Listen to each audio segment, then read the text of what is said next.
from his studios in New York, it's time for Wake Up Call with Dan Tortora, where sports meets life.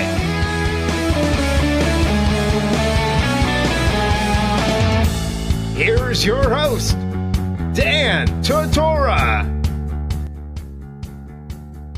Welcome here to Wake Up Call with Dan Tortora on WakeUpCallDT.com, your one-stop sports shop, and on MixLR.com/WakeUpCallDT. Happy to have you here every Monday through Friday from 9 a.m. to 11 a.m. Eastern Time. Hope you're all enjoying your week. We're at the midweek. We're on Wednesday, September 19th of the great year 2018. Why is it a great year? Because God gave it to us. So anything that God gives you, it's great. Well, what if God gives me strife, Dan? What if God gives me something to jump over? What if God gives me this and God gives me that? Well, listen, I'll tell you something about this world. God doesn't give you stress, okay? That comes from people, comes from situations, but he gives you the tools to get out of it. And hanging over right over my right shoulder during the show, every single show, and if you watch on Fridays, you could see on video inside of the studio on Facebook.com/LiveNowDT. You can always see it over my shoulder, and that is a quote that says this: sometimes God calms the storm. Other times, he calms the sailor. So understand that. God might not send you the storm. Maybe he does. But the reality of it all is everything that we go through in life is to make us better, stronger, more loving, more caring. There's nothing in our lives that's supposed to make us hateful, negative, nasty, rude, disrespectful, ignorant, none of that. Prejudice, racist, sexist, none of that. We're tested every single day to keep the faith, to stay strong, to be good people. And I take that test very seriously. Sometimes I pass the test, sometimes I don't. Sometimes I'm not good to myself. Sometimes I let the world get to me. Sometimes what I love and what I love to do is blocked by my thoughts of what other people think of this. What is this? You know, what is this? What is that? What is the other thing? And you can't do that. You can't care what other people think. You can't care about what you're doing. If somebody doesn't love you, respect you, and appreciate you, their opinion doesn't matter. And that's the reality of it all. The people that are there for you, that ride with you, that would do anything for you, those are the people that matter. Those are the people that you can look to, but you should always, number one, pray and look inside of your own heart and your own mind and your own self to find those answers, to find those words. It's tough out there. It's tough out there. It is. It's not easy. I'm not going to lie to anybody. But it's worth it. It's worth it. And you have to be able to fight for it and fight for its worthiness. And what is its? It's your life. You. Your worthiness. To go out there and speak your mind. To do what you can do to prepare yourself and to go give it to the world. Prepare and then bring it. That's it. Sometimes it'll end the way you want it to. Sometimes it won't. But if you try and you give everything you got, then it's always going to end the same way. With you having a smile on your face. Because you gave it all you got. And you may cry and you may be upset and you may be down. But that should always turn into a smile because you gave it all you could. You brought it. You don't know how the world's going to respond to you. But you can affect how you respond to the world. So just be a good person. And enjoy the morning. Welcome here to Wake Up Call with Dan Tortora. It is time for the morning menu. Here on Wake Up Call with Dan Tortora, Monday through Friday from 9 a.m. to 11 a.m. Eastern Time. We like to start off the show by giving you our menu of topics. The morning menu, that is. Live now with the morning menu is Dan Tortora. right here on Wake Up Call with Dan Tortora this morning on WakeUpCallDT.com, your one-stop sports shop, and on MixLR.com/WakeUpCallDT. Proud to be here with you every Monday through Friday, 9 a.m. to 11 a.m. Eastern Time on WakeUpCallDT.com's homepage and on MixLR.com/WakeUpCallDT. Proud to be here with you. Always happy to be here with you. And on today's broadcast in just a few minutes, joining me at 9:15 a.m. Eastern Time is someone who's been on the show before, is very supportive of the work that I do, and I thank him for that, and has been tremendous. Watches the videos on Friday, shows some love, and that is none other than the man they call Nate Trout. Nathan Trout will be joining me on the show today in just a little bit to speak with me on being a three-time straight Big East champion, 3 times, 3 years, 96, 97, 98, a three-time, three-peat Big East champion. We'll talk about that. We'll also discuss him coming back for the Florida State-Syracuse game this past weekend, being around his former teammates, and so much more. That's all going to be coming up here on Wake Up Call with Dan Tortora. The kicker from 96 to 99 will share his thoughts today around 9:15 a.m. Eastern Time. You can listen to Nate Trout, and the response I've gotten for having Nate Trout come on the show today has been incredible. So again, be you, love what you do, be yourself, don't apologize for being who you are, and have some fun. Because people get a bad rap, right? Kickers in general get a bad rap. Who cares what the kicker does? Well, this about a kicker, that about a kicker. Well, guess what?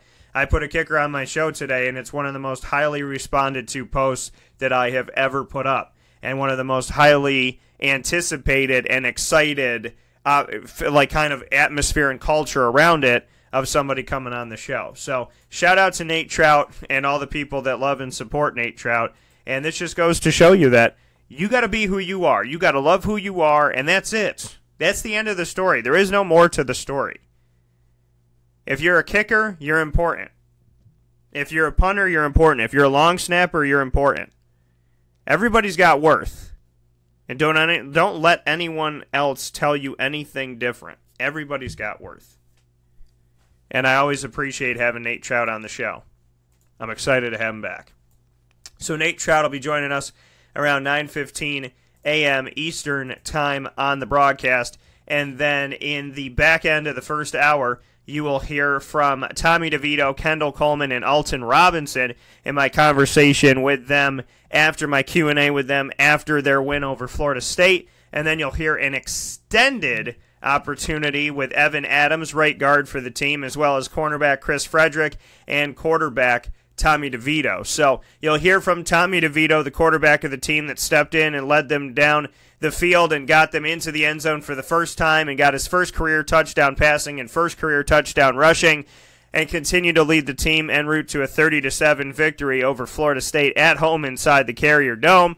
The first win that Syracuse has over Florida State in the ACC, and the first win that Syracuse has over Florida State in 52 years, dating back to 1966. So Tommy DeVito, Kendall Coleman, defensive end on the team, and fellow defensive end Alton Robinson, they all answered questions from me after the game itself, and then extended one-on-one conversations will follow that with right guard Evan Adams, cornerback Chris Frederick, and quarterback Tommy DeVito will re-enter Wake Up Call with Dan Tortora with a more extended conversation following the win over Florida State and moving forward into the season.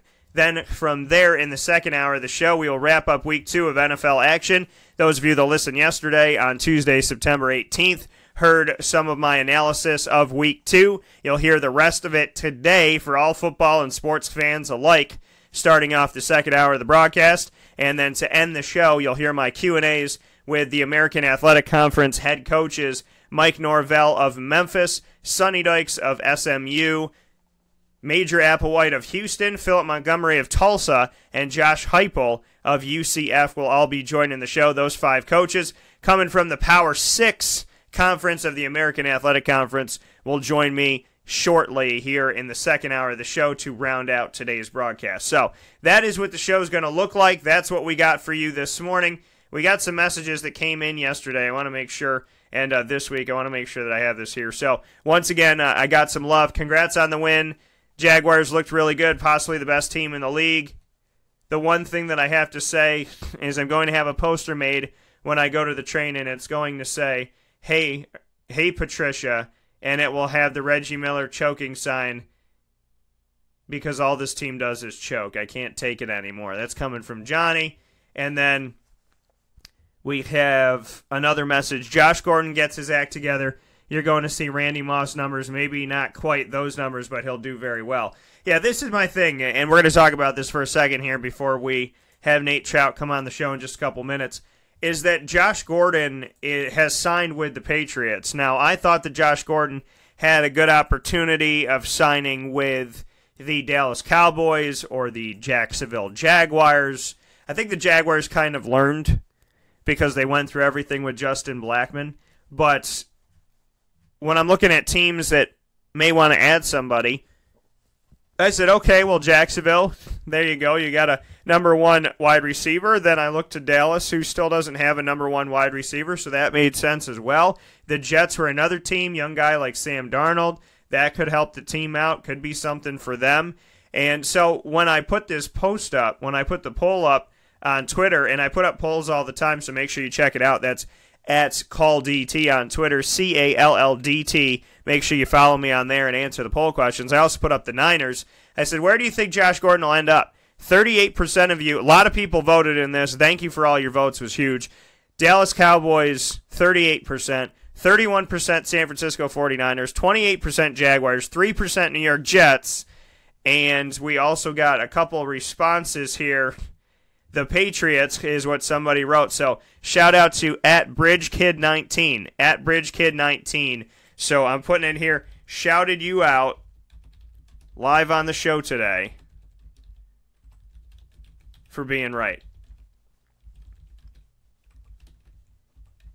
This is, this is crazy that this guy was right. There was one guy that responded, and Bo Brewer, whose name is @BridgeKid1919, and they said the Patriots,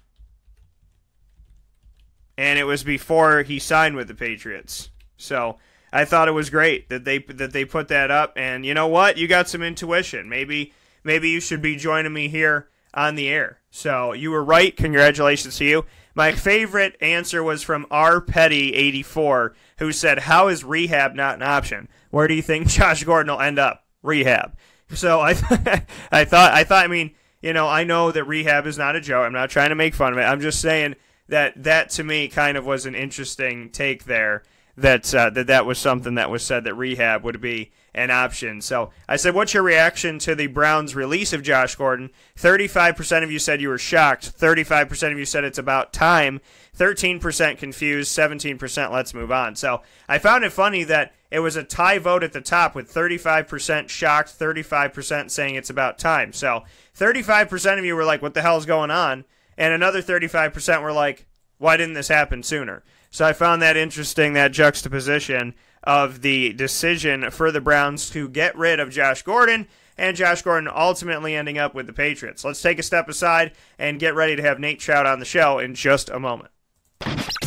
This is a wake-up call fast break. This is Jimmer Sikowski, owner-operator of Chick-fil-A Cicero, 7916 Brewerton Road in Cicero, right in front of the Home Depot.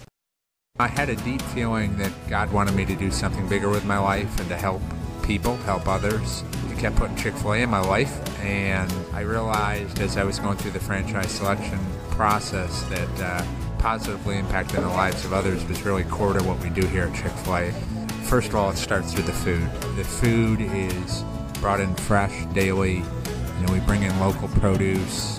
We prepare to order in the kitchen. We hand bread our chicken. We hand spin our milkshakes. It's great food. It doesn't taste like fast food. I think the second thing is the way people feel when they come in a Chick-fil-A restaurant. It's different. We try to treat people with intentional kindness here, which is very different and deeper than good customer service. And so I think it feels remarkable for most people to come in a Chick-fil-A restaurant. And then lastly, the impact that we try to have in the community is very different. It's a big part of the expectation of every operator of a Chick-fil-A restaurant is that they're actively engaged in their community, they're a leader in the community, and they're they're making a difference. When they realize that what we're striving to do is to shine a little light in their life, that's a very, very different experience than you will have in any other quick service restaurant. And it's that remarkable experience that I think people will emotionally connect with.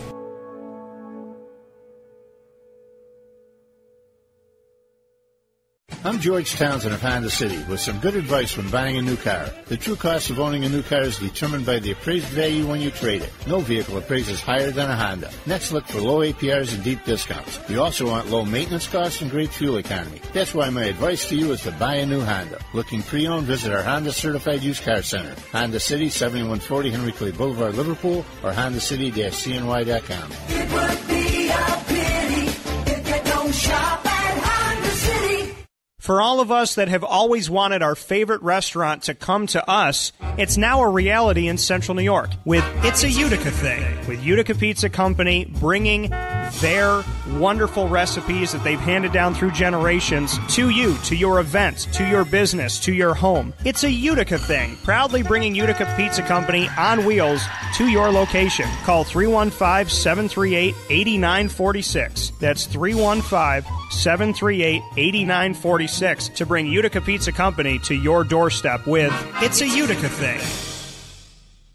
Welcome back here to Wake Up Call with Dan Tortora on WakeUpCallDT.com, your one-stop sports shop, and on MixLR.com/WakeUpCallDT. It's an honor and a privilege, as always, to welcome former Syracuse players back onto the broadcast. Wake Up Call with Dan Tortora has been a proud home to so many former players from all different walks of different sports, different programs that have been at Syracuse University. We've spoken with current coaches and former coaches, current players and former players, future players as well, and it is always a great time to get them back onto the show. Nate Trout is somebody who I watched as a kid growing up, and being in the Dome with my dad, was a big fan of Nate Trout, a big fan of what he did and his kicking ability. I always feel like, and I've said this before, kickers, punters, long snappers, doesn't matter who you are, special teams in general, there needs to be respect for that position. There needs to be respect for that piece of the field, because that unit is what dictates where another team starts and where your team starts as well.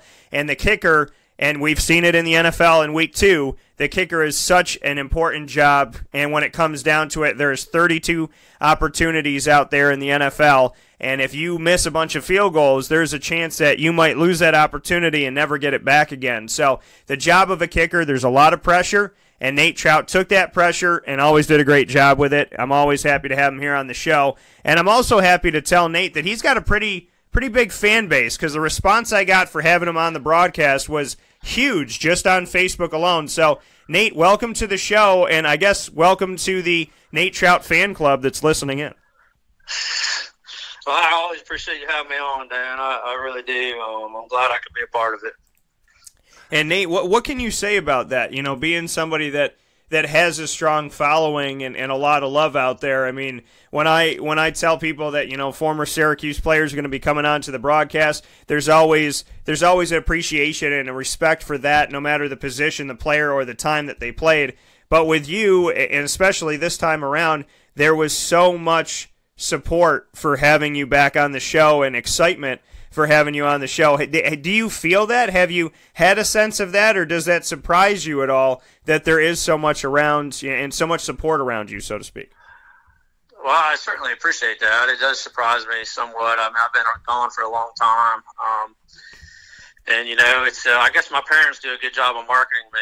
I guess they still love me enough to share everything on Facebook.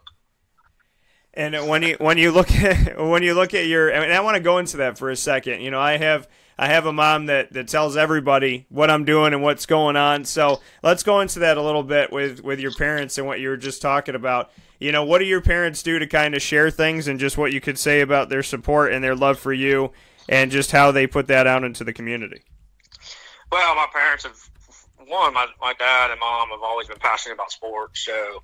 And, you know, they bleed orange now. My dad was up there this past weekend, a big fan of Syracuse Orange, and he's always followed the program heavily. You know, we grew up Florida State fans, so it's funny that we were up at the game this past weekend.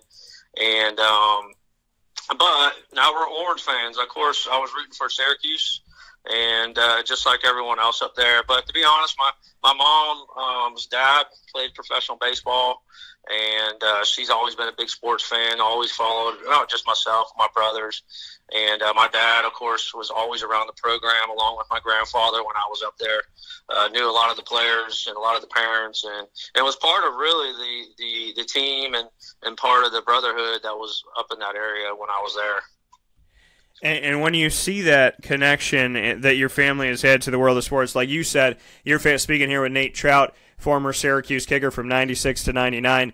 You said your family grew up Florida State fans, and you came up to the game, Florida State versus Syracuse, in Syracuse this past weekend with your dad and your brother. How was it strange at all? I know that obviously you donned orange and blue, so it's easy for you to cheer on the orange. But with the rest of your family, was it kind of a difficult thing for them to fight what they used to be and then what they became with you going to Syracuse? How was that atmosphere being at the game, knowing that you all grew up Florida State fans, but were obviously cheering on the orange that day? Well, I think that's a great question, but again, I think my family's all Syracuse now. There is no Florida State. We always rooted for Florida State growing up, ahead of Miami and Florida. I still do ahead of them, but my family's definitely turned to the orange and blue. It has a lot of pride in the program and still follows it to this day. Now, following Florida State for as long as you have, Willie Taggart, the way he started things, there are, I think as of yesterday morning, 3 GoFundMe campaigns of fans trying to raise money to pay his buyout clause of $21.25 million so that he can essentially be fired.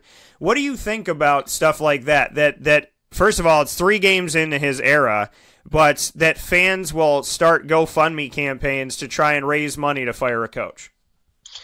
Well, being a former college player, I know how difficult it is for coaches and kids to, adapt to systems and all that. And I'm sure, he has a great resume, and he's coming into a school with great athletes. There's no doubt about it. They have athletes all over the field. They've had, I heard 8 top 5 in a row recruiting classes. He's going to turn that program around. And again, there's nothing really to turn around. They've been great for so long. They're 0-3. If you remember the great teams we had at Syracuse, we started out 0-2 and maybe 0-3 one year, and we went on 8 or 9 game winning streaks. And I could see Florida State doing that again this year. That coming from Nate Trout hanging out with us this morning. Nate, you came up to the game. You got to be around your teammates. The number, I believe, the final number was 68 players returning from those mid to late 90s teams, and obviously 3 straight Big East championships. Bring me into the weekend, what you got to do, who you got to be around when you came back to Syracuse. Well, I got to be around all 68 of them. I had my son with me, which was a new experience for him to meet, some of the greats that we had, the Dana Cottrells, the Don McNabbs, the Conrads, the Bowens, and all the guys that were there. It was great for him to be a part of that this weekend. But again, it's kind of ironic. I haven't seen a lot of these guys in 20 years, and you never know what it's going to be like after you see them. And I don't know how they felt, but honestly, it felt like I was hanging out with them yesterday. It's a brotherhood that can't be described unless you're a part of it. And it was like we picked up 20 years later, right when we were. So it was a great feeling. I had a great time. It was great to be around the program again. I was really impressed with the new AD there. A great guy, bleeds orange and blue. I think he's got a lot of good things in store. And, of course, the team won. And, they're turning that corner a little bit with Coach Babers now. And it's definitely a lot of excitement around the program that I haven't seen in many years. You made the comment that you really liked the athletics director, John Wildhack, the current AD, who obviously went to Syracuse and then went on to ESPN and is back at Syracuse as the athletics director. Syracuse had Dr. Darryl Gross, and then in the middle they had one guy for about 15 minutes. And so, it's a and then move forward to John Wildhack. So, with John Wildhack, you're not the first player that said this, probably not going to be the last, but I spoke with a bunch of the guys about being at, being at Syracuse and for this past weekend for the Florida State-Syracuse game and all the festivities, and they echoed those sentiments that they like this athletics director. So what makes him special? What is it about his personality or what he's saying or how he's saying it? What makes you believe that that he's the real deal and that, what he says is what he's going to work to do? Well, first and foremost, I'm a big fan of high schools and colleges bringing back alumni to be a part of the program. And he's an alumni of the program, like you said. I think he said his father went there, his grandfather went there as well. He has passion about the orange and blue and Syracuse University and what it represents and the history behind it. And that was the first thing I noticed about him, was his passion for the school and the history of the programs, not just football, but all the programs. And so that was the first thing I noticed about him.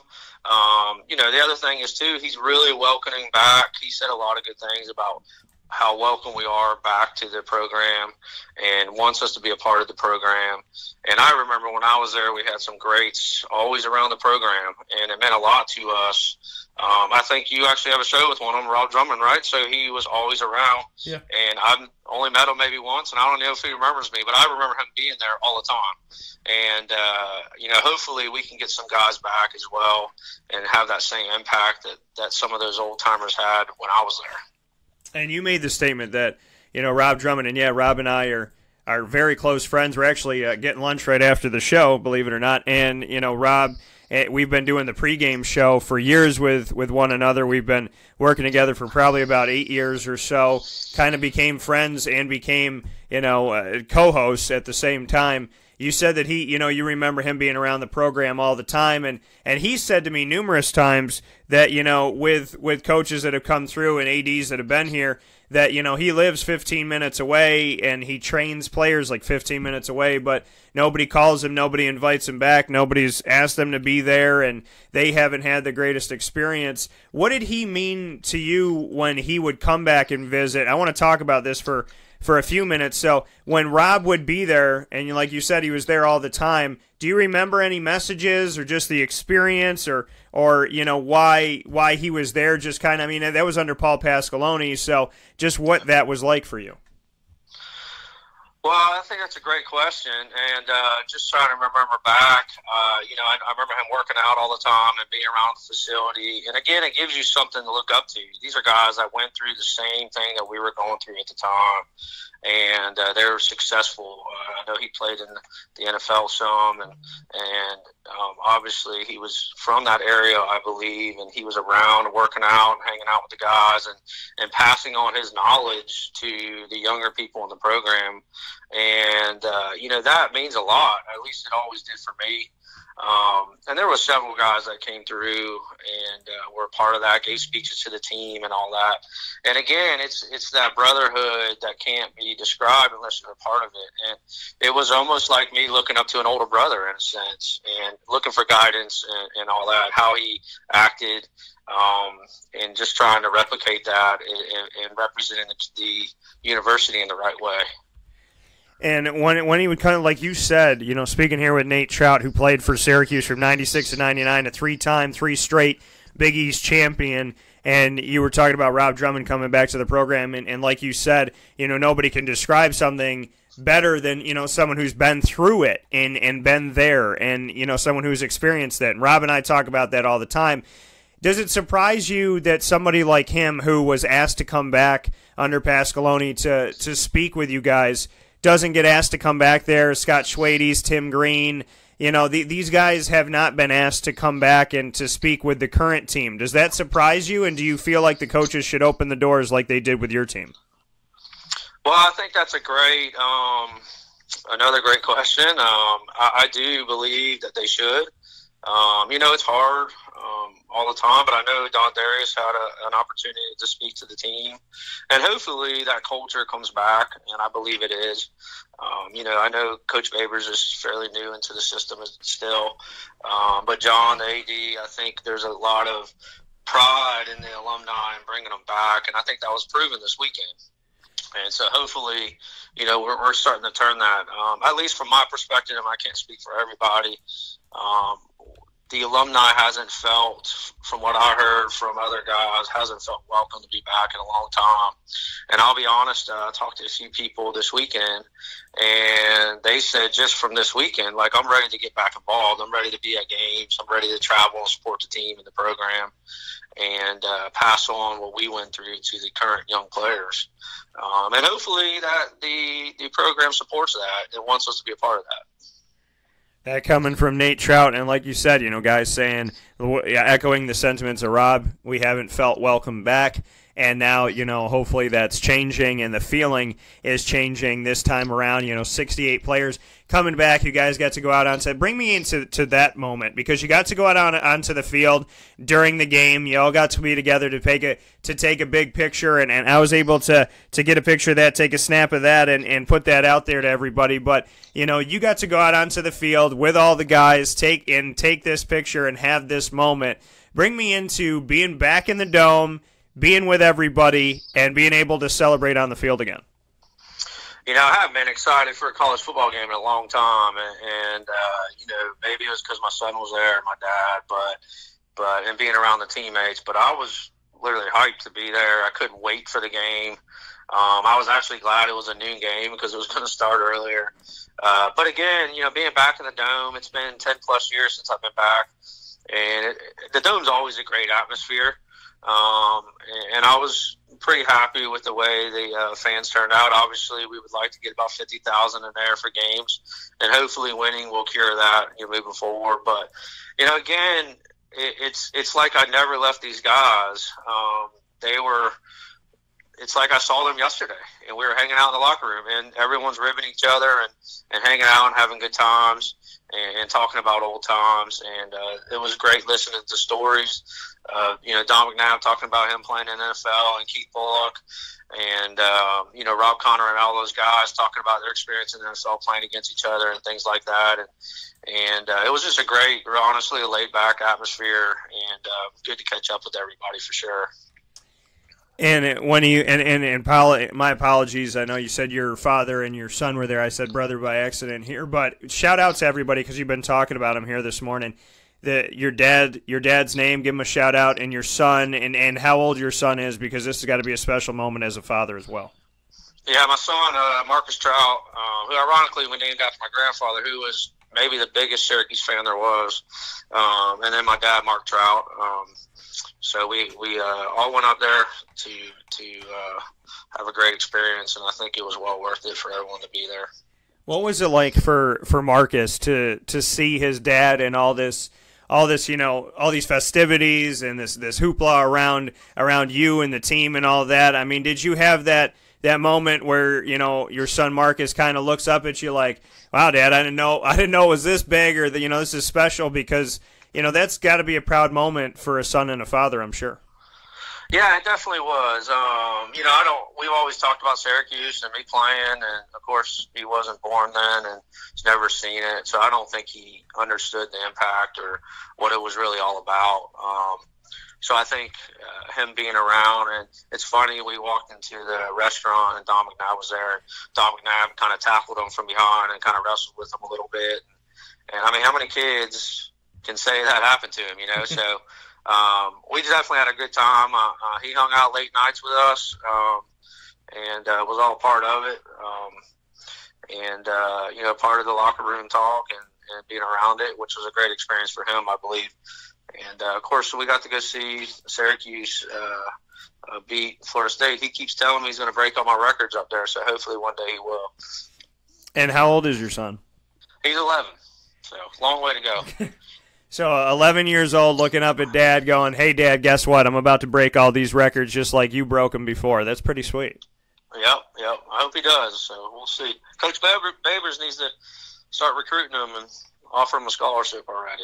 There you go, Marcus Trout. Yeah, listen, you've heard it, and it's happened before. There's been 8-year-old quarterbacks that USC's offered opportunities to somehow, some way. So, Nathan, before I let you go, you said about the locker room talk. You mentioned Donovan Darius. I had the opportunity to, ironically, I cover Syracuse and I cover the Jaguars, and Donovan Darius went from Syracuse to playing for the Jaguars. And so we ended up being on the same flight down to Jacksonville after the Syracuse game, and we spoke a little bit about his speech in the locker room. What can you say about that? Were you there for that? And what was the experience like? Because you mentioned the locker room and he mentioned the locker room. So just to tell everybody to have kind of that fly on the wall, what that experience was like. Unfortunately, I didn't hear him, but I can only imagine, Don, that everybody in there, whether you're a parent or your kid's probably ready to run through a wall for him. I mean, the guy's so inspirational. He always has been. What a great man and a great teammate and a great leader we had in that program. And obviously he's doing all the inspirational things now. And I couldn't imagine a better person to do that, the way that he's lived his life and the way that he's led not only, Syracuse, but Jacksonville. And obviously he's a part of that community as well. So, I mean, I wasn't in the speech, but I can only imagine what it was like and how great it was. 1996, 1997, 1998, 3 straight Big East championships. Bring me into that. Special moment. It's been a long time since Syracuse has hoisted a championship trophy. The ACC is extremely difficult for anybody to do that. The best, no matter what team you are. Virginia Tech a couple of years ago against Clemson gave them hell, and ultimately they fell a little bit short. So 96, 97, 98. So 3 out of the 4 years you were there, hoisting the Big East championship, splitting it one of those years and then winning it outright for 2. Just what you remember of those days and how special that was, because that is something in Syracuse's most recent history that is probably the most prominent time that Syracuse has had in a while. Yeah, I mean, it's hard to look back and not be proud of what we did. Obviously, you didn't know the impact it would have then because you thought Syracuse would continue winning on Big East and ACC championships year after year after year. And I think it proves the brotherhood we had at the time and the hard work we put in. And, of course, Pasqualoni was a great leader at the time. But we also had a lot of guys in that locker room that were great leaders and wanted to better the program and wanted to better themselves and go on the NFL. There's a lot of guys that were first-round draft picks when I was there, starting when my freshman year when I played with Marvin Harrison. And they just continued on for about 4 or 5 years. And really, when I came in 95, that group of guys was one of the group of guys that was part of that whole process, the year before that, as well, the 94, 95 class. And we always took a lot of pride in that. We went to 5 bowl games. My class did. And we had a lot of great players and a lot of great guys that hung out and wanted to be part of each other's lives and also just win. And that doesn't just start, in August. It starts in January 1st, and you start working then to get ready for the season. And when you look back on all that time and all those wonderful connections that you made in that brotherhood, who are the guys you have stayed in touch with? Are there some of the guys, was this kind of going back and everybody getting together a time for you to really, reminisce and say we need to stay in touch more? Or are there some guys that you always kind of keep in touch with? Yeah, it's funny. They always say kickers hang together. So probably the guys I speak to the most are, Pete Ferris and Chris Bogle and Doug Duncan. And Jeff Camuso he actually transferred to Connecticut, but he was a kicker at Syracuse at one point. But those are the guys I keep in touch the most. I talk to Corey Bone every now and again, and Mark Banowitz and those guys. But again, I think you're right on. When we see each other, it's like, gosh, we got to hang out more. Let's not make it 20 more years. But honestly, it's been 20 years, and I felt like I saw him yesterday. So it was a great experience, and it was good to be back. And hopefully we don't have to wait another 20 years to make it happen again. No, and you had made mention of the fact of trying to get back and connecting more, and a lot of the guys have done so with that, wanting to see that together. But you bring up the life of a kicker, and kickers stay together. So, this past week in the NFL, we see the Vikings tie the Packers. The Vikings missed 2 field goals in overtime. And there's games that, at the end of this week, very surprising, it was only week 2, that one of the stories was written, a lot of kickers about to lose their jobs. And it's so hard to become a kicker in the NFL. There's 32 jobs, and if you do it right, if you're an Adam Vinatieri or a Stephen Gostkowski or an Olindo Mare who came from Syracuse, there's a lot of guys that found longevity and have held on to that. A Mason Crosby, a Justin Tucker, Mike Hollis back in the day for the Jaguars, Chris Bonial as well for the Cowboys and the Eagles. So what do you think about, I mean, because the thing is, from the outside looking in, you always, if a kicker misses anything, an extra point, a field goal from 60 yards, whatever, people expect you to make it. They say that's your job, that's your only job, and I think it's ignorant, I think it's naive, and I think it's detached, because it's so hard to be a kicker, so hard to boot it through the uprights, and at the end of the day, if you make a couple mistakes in the NFL, you might lose a job and never get another job again. So speak to how much pressure is on your shoulders, because I think it should come from a kicker to tell the rest of the world, hey, this job isn't as easy as you might think it looks. Well, it's ironic. There's probably only 2 or 3 open kicker jobs per year in the NFL, if that, maybe 1 or 2 overall, because guys stay for so long, especially the good ones, like you said, Vinatieri and Lindo and those guys.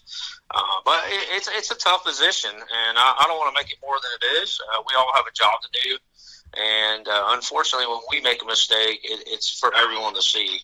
And you always feel for that for the other guys that are going through that. I know the Cleveland kicker this week and the Minnesota kicker, and even the guy from Packers this week who's been great, missed that game winner as well. But it's kind of in the nature of the beast. You miss a few key kicks, and next thing you know, you're cut and you're moving on. But again, having that background, you always kind of have a little bit more sympathy towards them. But again, we have a job to do, and you got to do it. You're part of the team, just like everybody else, and they expect you to perform just like everyone else on the team. That coming from Nathan Trout. Nathan, finally for you for this broadcast, and obviously look forward to having you back very soon, and thank everybody for their support of Nathan Trout and of the Syracuse teams of the past, present, and future. Nathan, Paul Pasqualoni, I've always been a favorite of him. I mean, I grew up watching him. My dad brought me as a kid to the Dome, and that's the coach I saw all the time. And then I got to interview him when he was at UConn, and then I got to connect with him again through Steve Addazio when he went to Boston College. Now he's the defensive coordinator of the Lions. This man has been on the Texans, the Dolphins, the Cowboys, the Lions, Boston College, UConn, Syracuse, been all over the place, very well connected, old school coach. What can you tell me about Paul Pasqualoni from your eyes? Well, I think the thing that, at least from my perspective, I had a lot of respect for him. He taught you things outside of football, dress up when you go to meetings, be on time, and things that, treat people with respect, and things of that nature. So his impact on me wasn't necessarily on the football field. It was how you're going to represent yourself the rest of your life. And he was always good at that. And again, I think that shaped our teams at the time. And we didn't realize it because we were so young, but that shaped how we were going to be as men moving on, and fathers and things of that nature. So I've always had a tremendous amount of respect for him. I haven't seen him in a long time. I'd love to see him again, sometime in the future, but he's obviously busy coaching all the time. But again, his impact for me was not on the field; it was off the field. And as you grow in his program, he gains more and more respect for you as a person. As long as you're doing what you need to do to represent the university and the football team the right way. Do you think, even though Dino Babers is working to change things right now, and there's positives, I don't want to take away from any positives, do you think the beginnings of the struggles for Syracuse came when they fired Paul Pasqualoni? I think that I think Coach P, could have lived out his contract at the time for sure. Coach P, again, represented the community and the university the right way for a long time. I wasn't involved at the time. I don't know, being there's a new AD coming in. I just know when he left that the alumni was not the same after that, as far as wanting to represent the school and all that stuff. Now, take that for whatever it's worth. He obviously had a lot of wins. We won a lot of bowl games. And, that year we went 6-5, the year after he got fired, or the year he got fired, we went to a bowl game. And I think we took that for granted at the time. because we didn't go for quite a while after that. So that was definitely kind of a gap, between him and Marone to get back to bowl games. Absolutely. And that coming from Nathan Trout, Paul Pasqualoni in the history, 1996, 7 and 8 in the history of the Big East as champions before the Big East ultimately dissolved. So getting some of those championships before it was all said and done. Nathan Trout, I appreciate having you here on the broadcast. I'm happy you got to bring your dad and your son. We're looking forward to Marcus Trout getting an offer from Dino Babers after this show, and I definitely look forward to having you back on the show very soon. All right, thanks for having me. I appreciate it. All right, take care. All right, bye. That coming from Nathan Trout, once again, one of my favorite kickers I've ever watched. And, it's funny to me. It really is funny to me how people underestimate and underappreciate kickers. And even like you heard from Nate Trout saying, that it was kind of underappreciated that Paul Pasqualoni gets fired for going 6-6, and for bringing a team to a bowl game. So, the mentality of, you need to do better, you need to do better, you need to do better. And then you lose Paul Pasqualoni, and you kind of look at life saying, well, it's always that, the grass is greener. I don't need to be with this girl. I've dated her for years. She's pretty good. My family likes her. We have a good time. We laugh. We joke around. We're romantic with each other. We've taken some nice trips, but I'm kind of ready for something new, and I kind of feel like there's something better out there. And then you go and you're like, oh my God, I wish I had her. I wish I was with her. And where is she now? And it's, she's in the NFL. So, it's just kind of that feel. And hopefully for the Syracuse fans' sake, Dino Babers and everything that he's working to do, that he'll have some longevity and he'll stick around. Because it's funny how it went from Paul Pasqualoni wanted to be here, seemingly, and Syracuse kicked him out the door, to Syracuse can't keep a head coach here that is good. And so Dino's getting better, and there's going to come a time, maybe after this season, or maybe after next season, maybe after this season, I'm feeling more so, that, we're going to see, is Syracuse sold on Dino, is Dino sold on Syracuse, and is this a marriage that's going to continue? Because it's important that what he's building continues to grow and expand, but it's funny how Syracuse goes from a school saying, okay, you know what, we don't need you, to now being a school begging for somebody to come in to stick around. And for Dino Babers and what he's done so far, that hope is that he will stick around, I think, at this point. And if the school wants to continue their positive moves toward the right direction, I would venture to say that Dino and this school have to make sure that both are taken care of and both feel good in their positions as they move forward. With that being said, we're moving forward here on the broadcast, taking a step aside for a fast break to hear from some of our great partners in Central and Upstate New York that help to make your days awesome every single day. These are tremendous people working very hard. They're not just businesses throwing a commercial out there. They're people in the community that care about this community. A lot of them grew up in this community and call this community home now. And they care just as much about the community as you do. And that's why they work with me. That's why we're here. So you'll hear from them, and then you will hear from Syracuse's current players in just a moment. This is a wake-up call fast break.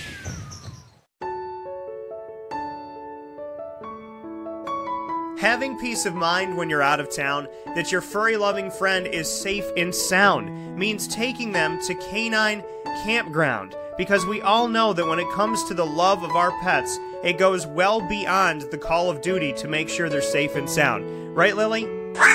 So take a ride to 242 Johnson Street in East Syracuse, New York, and see Canine Campground and where your dog will be staying, in the classic cabin, the executive cabin, the grand cabin, or of course the luxury cabin, because if you know Lily, you know she loves luxury. Now you don't have to wait to the last minute to find a family member or a friend that'll take your dog for a few days. Call Canine Campground at 315-299-4013. That's 315-299-4013. Their drop-off and pickup times are Monday through Sunday.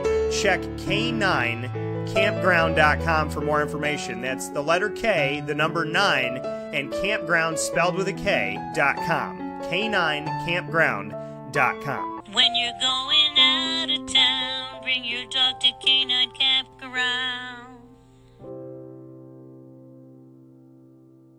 Consistency is, well, consistently hard to find, unless you head to 119 East 2nd Street in East Syracuse, New York, the home of the Pen and Trophy Center, who has been serving us Central and Upstate New Yorkers, as well as beyond, for decades. The Pen and Trophy Center on 119 East 2nd Street in East Syracuse, New York, gives you an amazing and unique way to customize a memory today.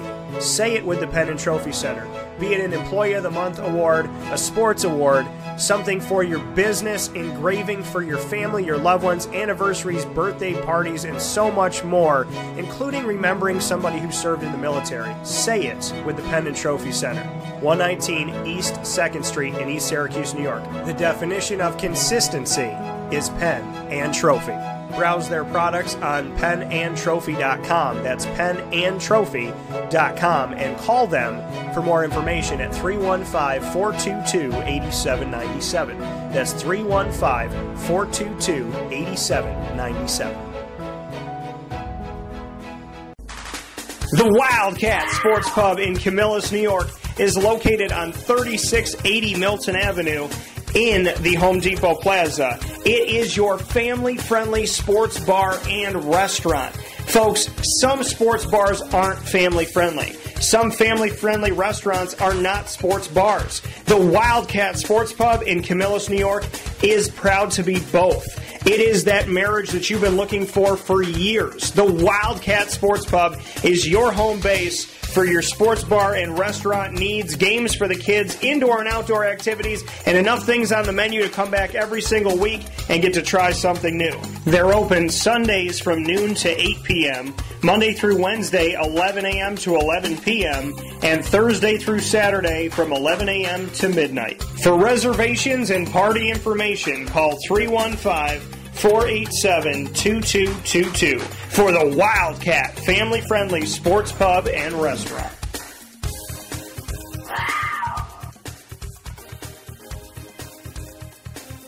Get Hilton quality service at the most affordable price at True by Hilton Camillus, located right next to Costco in Township 5. True by Hilton Camillus offers you their signature Top It breakfast bar with over 30 different toppings to personalize the most important meal of the day, all complimentary with your stay. For reservations and information, call 315-314-8676. That's 315-314-8676. True by Hilton Camillus. Hilton quality service at the most affordable price.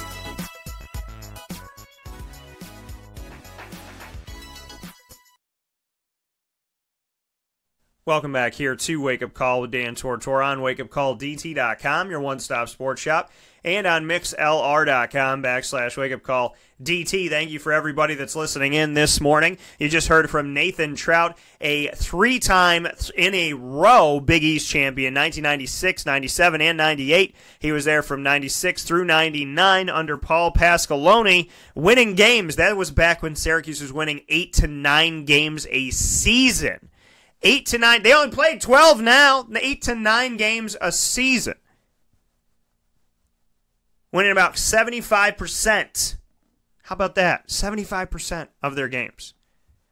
Fans would love to see that now. So Nate Trout, and I love the words that he said about Rob Drummond. I mean, and the thing is, him and I have never talked about that. So all the conversations you've heard Rob and I speak about going back to the team and why isn't he speaking to the team and why aren't other guys speaking to the team and bringing the team together and this, that, and the other. And, you know, you should hear from the people that went through the trenches that you're going through right now. And then he brings up Rob Drummond and says, hey, you know, Rob used to talk to us and it meant a lot to us because he went through it before we did. Couldn't have been more perfect. I can't wait to tell Rob at lunch today. Coming up here right now after the game, after Florida State was down by Syracuse 30-7, had some quick conversations with Tommy DeVito, Kendall Coleman, and Elton Robinson, Q&As inside of the press conferences that were after the game, and then we'll hear some extended cuts with a bunch of the guys. But this is what DeVito had to say to me about the day where he got his first rushing touchdown and first throwing touchdown ever as a collegiate player. First pass touchdown, first rush touchdown, back-to-back on back-to-back drives. You know, really it was the same stuff that we practice in practice, you know, same looks. So, you know, you just had to go out there, have fun, play football. You know, all the guys rallied behind me, so, you know, we just had a great day. and going from there to speaking with Tommy DeVito, Kendall Coleman, and Elton Robinson. Tommy DeVito, I asked all three of them this question. I said to Tommy, what can you say about the defense and what they were able to do in this game, forcing as many punts as they did and getting an interception and minimizing the points, 30-7, only allowing 7 points to Florida State and that touchdown coming late in the game. Just what Tommy DeVito can say about what the defense did to help him, and then Kendall Coleman and Elton Robinson, what Tommy did to help them on defense. So, just looking at both sides of the field here, Tommy DeVito, what do you think about the defense? And then Kendall and Elton, what do you think about Tommy and the offense and what they were able to do? And this is how they responded. Well, for the defense, only allowing Florida State to score 7 points throughout the whole game was really geez, the offense needed to step up. They gave us a chance to win. That was a really tremendous job on their part. On our part, on defense, mentality that they can't score, they can't win. It seems pretty simple. Easier said than done. But what was major was seeing Tommy come in and drive the offense down the field, take time off the clock, and put the ball into the end zone when we needed him to. And that was pretty much a turning point in the game for us, really starting to shut it down. Yeah, what I liked about Tommy today is he didn't blink, he didn't flinch, he came in and made the offense roll. That coming from the three gentlemen right after the game, Elton Robinson, Kendall Coleman, and Tommy DeVito. And now for more expansive conversations that I got to have with the players. Here's Evan Adams, the right guard of the team on the offensive line, an offensive line that worked well to protect Tommy DeVito and also helped run the ball in these first 3 games for the Syracuse Orange. There was one play that stood out to me more than most of the runs that was out there in this game against Florida State, and that's a run where Evan Adams just created some space and started to push one of the defensive players forward, and Mo Neal went right behind him, put his hand on his back, and rode him all the way to a first down. And I go into Evan Adams on that play, a play where we truly see that without your line, it's hard to be a runner. This was a play where Evan Adams created a seam and pushed it down the field, and Mo Neal took full advantage of it. This is what Evan Adams had to say about that and so much more. That was great blocking by the whole O-line. Gapping unit was great. Saw a hole, took it up, and Mo was just following his blocker. I saw 2 dudes in front of me, blocked away, and this is a good play all around. You always see the skilled guys get the credit for it, but he utilized you and rode you the whole way through there. Just what you can say about how this offensive line has improved this year. Oh, we've improved tremendously. Service, seeing as he's a center, he's grown with maturity, and age just helps him. Coda, seeing as he's from another offense, and he has experience doing all types of things that we don't do. He helps us out. He helps us with certain techniques. Sam Heckel rotating in with us. He's another great player. And Aaron, great veteran.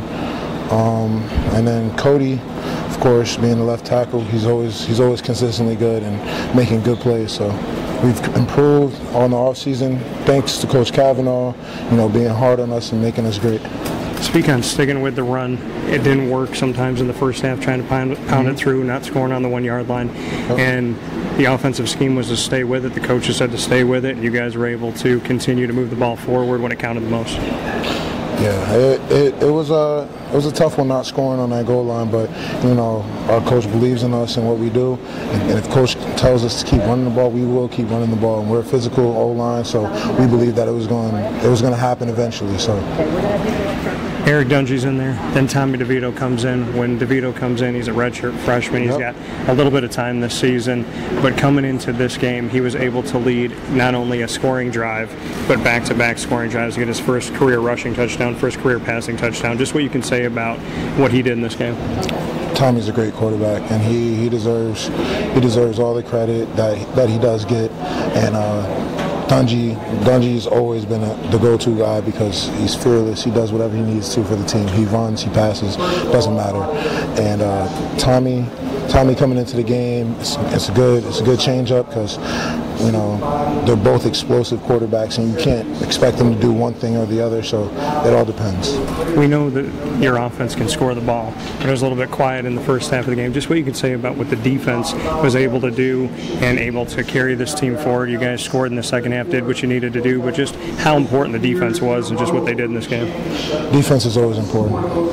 The D-line did a great job this game, and I feel like they're only going to get better. Kendall Coleman being a leader, Chris Slayton being a very strong leader on this defense, and I feel like with all the experience that we have on the D-line this year, we're going to do just fine. Jarvion Howard, freshman on the team, he was able to break open a big one, 45 yards. Right before the play, I looked at one of the guys in the booth and I said, I think he's going to be good this year. And then he got all the way down there. Jarvion, we call him the muscle hamster. He's a strong kid, good kid from Mississippi, and he just loves to play ball and have fun. I mean, he brings positivity to the O-line. If we have a bad play, he's the first one in our face telling us to get up and just relax and keep doing our thing. And Jarvion's going to be a great addition to the offense when he figures it all out.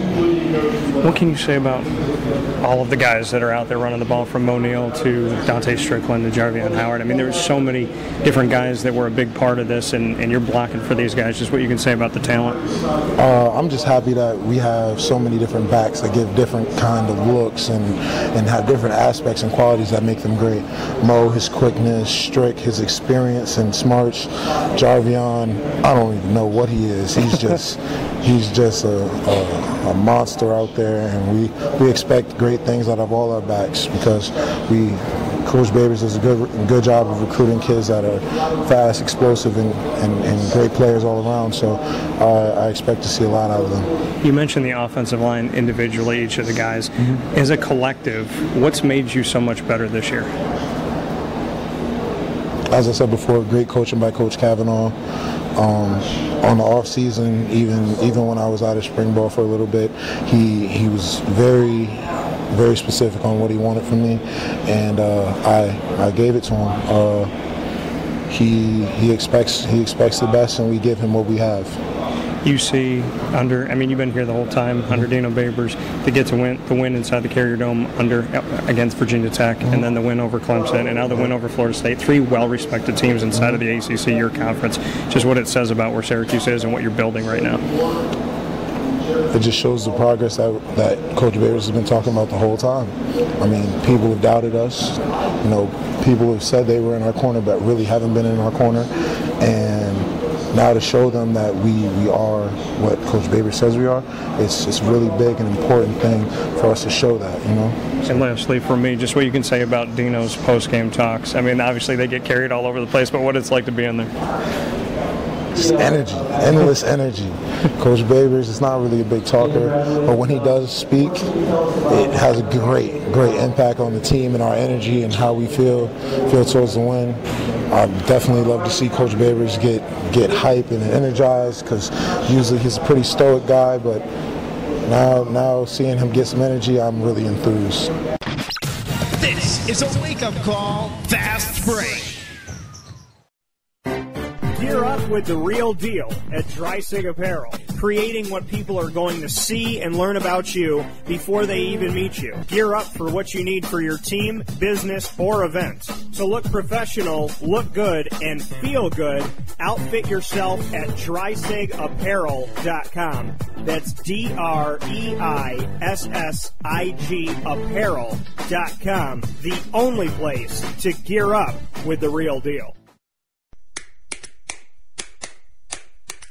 What's the universal language of a fan? Clapping your hands. With Fan Hands, the ultimate sports fan accessory, find your team color, slip them on, and start cheering on your favorite team with 11 different colors, always in stock on fanhands.com, where you'll find the ultimate sports fan accessory.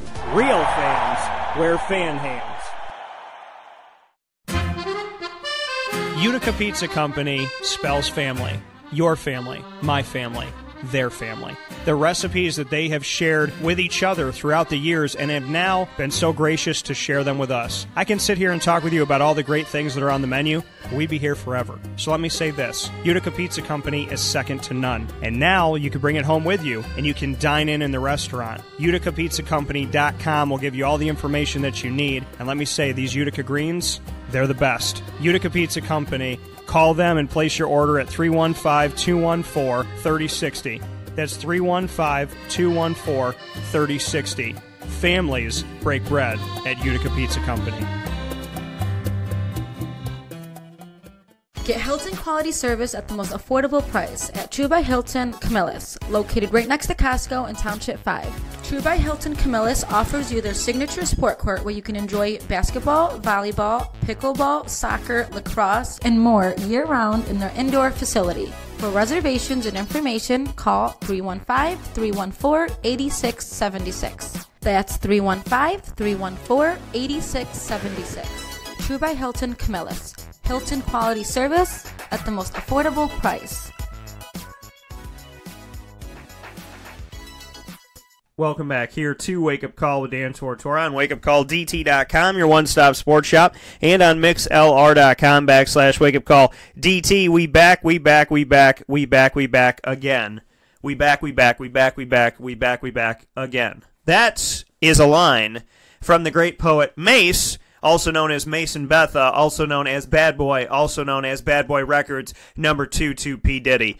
Just to let you know, for those of you playing the home game. Happy to be here with you every Monday through Friday. Let's have some fun. Let's keep it going this morning. You just heard from Evan Adams before the fast break, and now you'll hear my extended cut conversation with Chris Frederick. Chris Frederick, on the defensive side, he had the interception in the game that switched fields. It looked like DeAndre Francois had set up an opportunity for a touchdown. He had a receiver running down the right sideline, and in front of him, instead of following the receiver down the sideline, he stopped, he pivoted, he turned, and he found that ball, grabbed it out of midair, kept it from the trajectory of getting to the receiver, and ended up taking it in the other direction into Florida State territory. That is Chris Frederick, and this is what he had to say to me about what he saw on that play that turned into the interception. Well, I mean, it started off with just a single receiver. Then they motioned the back out with the empty. So the way we played is I go man him up. And we try to take it outside release. Then he went back in. And I know Francois likes to line drive his throws. So I just took a chance to undercut it. He line drive it, and I was able to make a play on it. You've been a part of this program in the Dino Babers era for these big-time wins. This one, what did this feel like? Did it get that same feel like last season? Was it different? I mean, there was also that notion that there was no underdog feel to this. You guys commanded it all the way through. Yeah, this felt like more of a dominating win. I mean, it felt like we're just a better team than them. When you look forward at UConn, what do you see from them? I know David Pindell, their quarterback, has tried to kind of blossom this season, do some things early on. They've struggled offensively at times. What have you seen from him on film? Seeing that their quarterback he's a playmaker.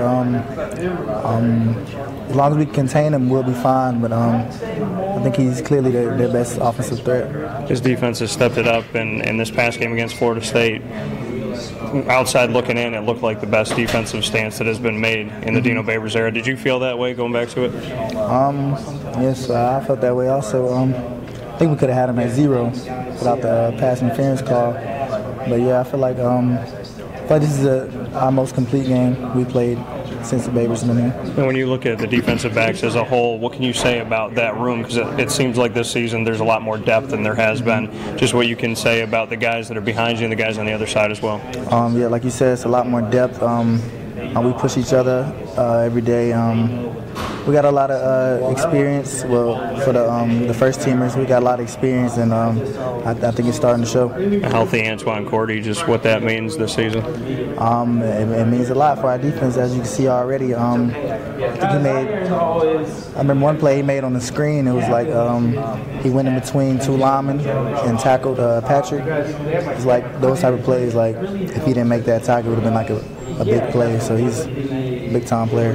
Kylan Whitner, he was a defensive back, moving to linebacker. He had a big play on DeAndre Francois where he cheated up to the line and got through. Just what you can say what he's been to the defense. He's been a major key, all the backers, but they haven't got a lot of experience playing, but I think they're doing a great job. I think better than everybody expected, but I knew he would do well. Coming from spring camp, he'd always been playing well, but it's good to see it actually in the game. And lastly, from me, the defensive line, the quicker they go and the more pressure that they create, obviously makes your job easier. Just what you can say about guys like Kingsley Jonathan, Kendall Coleman, Elton Robinson, and so forth. They make our jobs a lot easier. I know every time I look back for the ball, they were always in the quarterback's face. And going forward, I think that's going to be a big part of the secondary play as well. That coming from Chris Frederick once again. Chris Frederick pulling off the lone interception of the game for the Syracuse Orange. The Syracuse Orange have now had an interception, at least one interception, in all of their games. All of their games this season, at least one interception so far this season. Huge for this defense as they look to get better, get stronger, and creates more opportunities to get themselves off the field because, like I said before, a high-powered offense puts the defense on the field a lot because they're trying to move the ball down the field fast, and score as much as they can. So that puts the defense on the field a lot. So what makes it better for the defense is when the defense says, thank you for putting us on the field so many times, here's 5 of those chances back. That's what helps everybody. That's what gets everything on the right side. That's what helps everything move forward. So with that being said, moving forward, Tommy DeVito on the offensive side of things, he stepped in and made it happen. I asked him about going back and looking at the film from the game against Florida State and if he saw anything that he wanted to tweak a little bit. And this is what he had to say about that. A bunch of little things, like as far as noticing things with the defense, noticing things in myself, learning that extra little bit about the offense, about where I might not be protected, or like my footwork on a certain thing that can just help me be a split second better, because, in the ACC with this competition, everybody's moving around fast and every split second counts. You had a lot of guys that could run the ball. Jarvion Howard coming in, as well as Mo Neal, Dante Strickland. Just what you can say about the weapons when you are out there, what they do to open up the game for you as a quarterback. Oh, it's awesome. When you have running backs, they're able to run the football behind the line that's getting pushed like no other. It really opens up the pass game because then the linebackers are playing in the box, the safety's eyes are in the backfield, and that's when our receivers can really make plays and go down the field.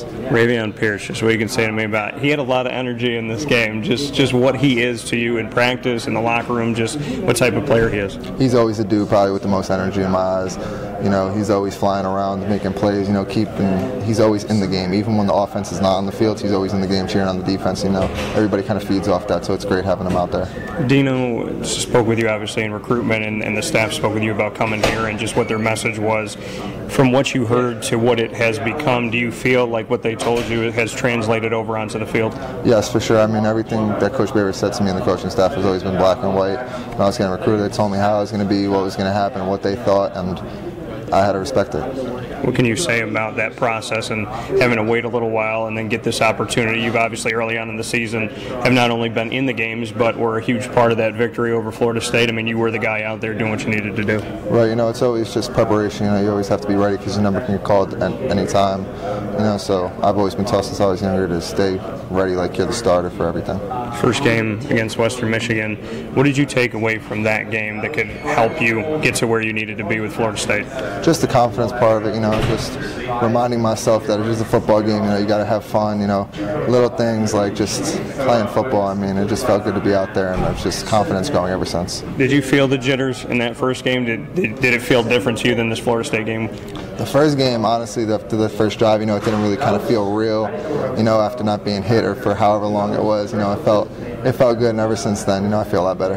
And what can you say about what the team has done to be around you with this? Obviously Eric Dungy had to come out, and if that is to happen again or whatever that may be moving forward, your number would be called again. Just what you can say about the atmosphere and the environment, how the guys have come around you as a leader as you move forward. Right, it's awesome. All the guys rally behind me. As far as as far as being on the sideline, it's a lot of communication things. So whatever a receiver might see, whatever a running back might see, we're always on the same page, and that helps us moving forward. And lastly for me, just you said about the message from Dino was clear, black and white from the first day to what it is now. How is his message translated? What did he tell you coming in about what Syracuse was going to become, and what do you think it is right now?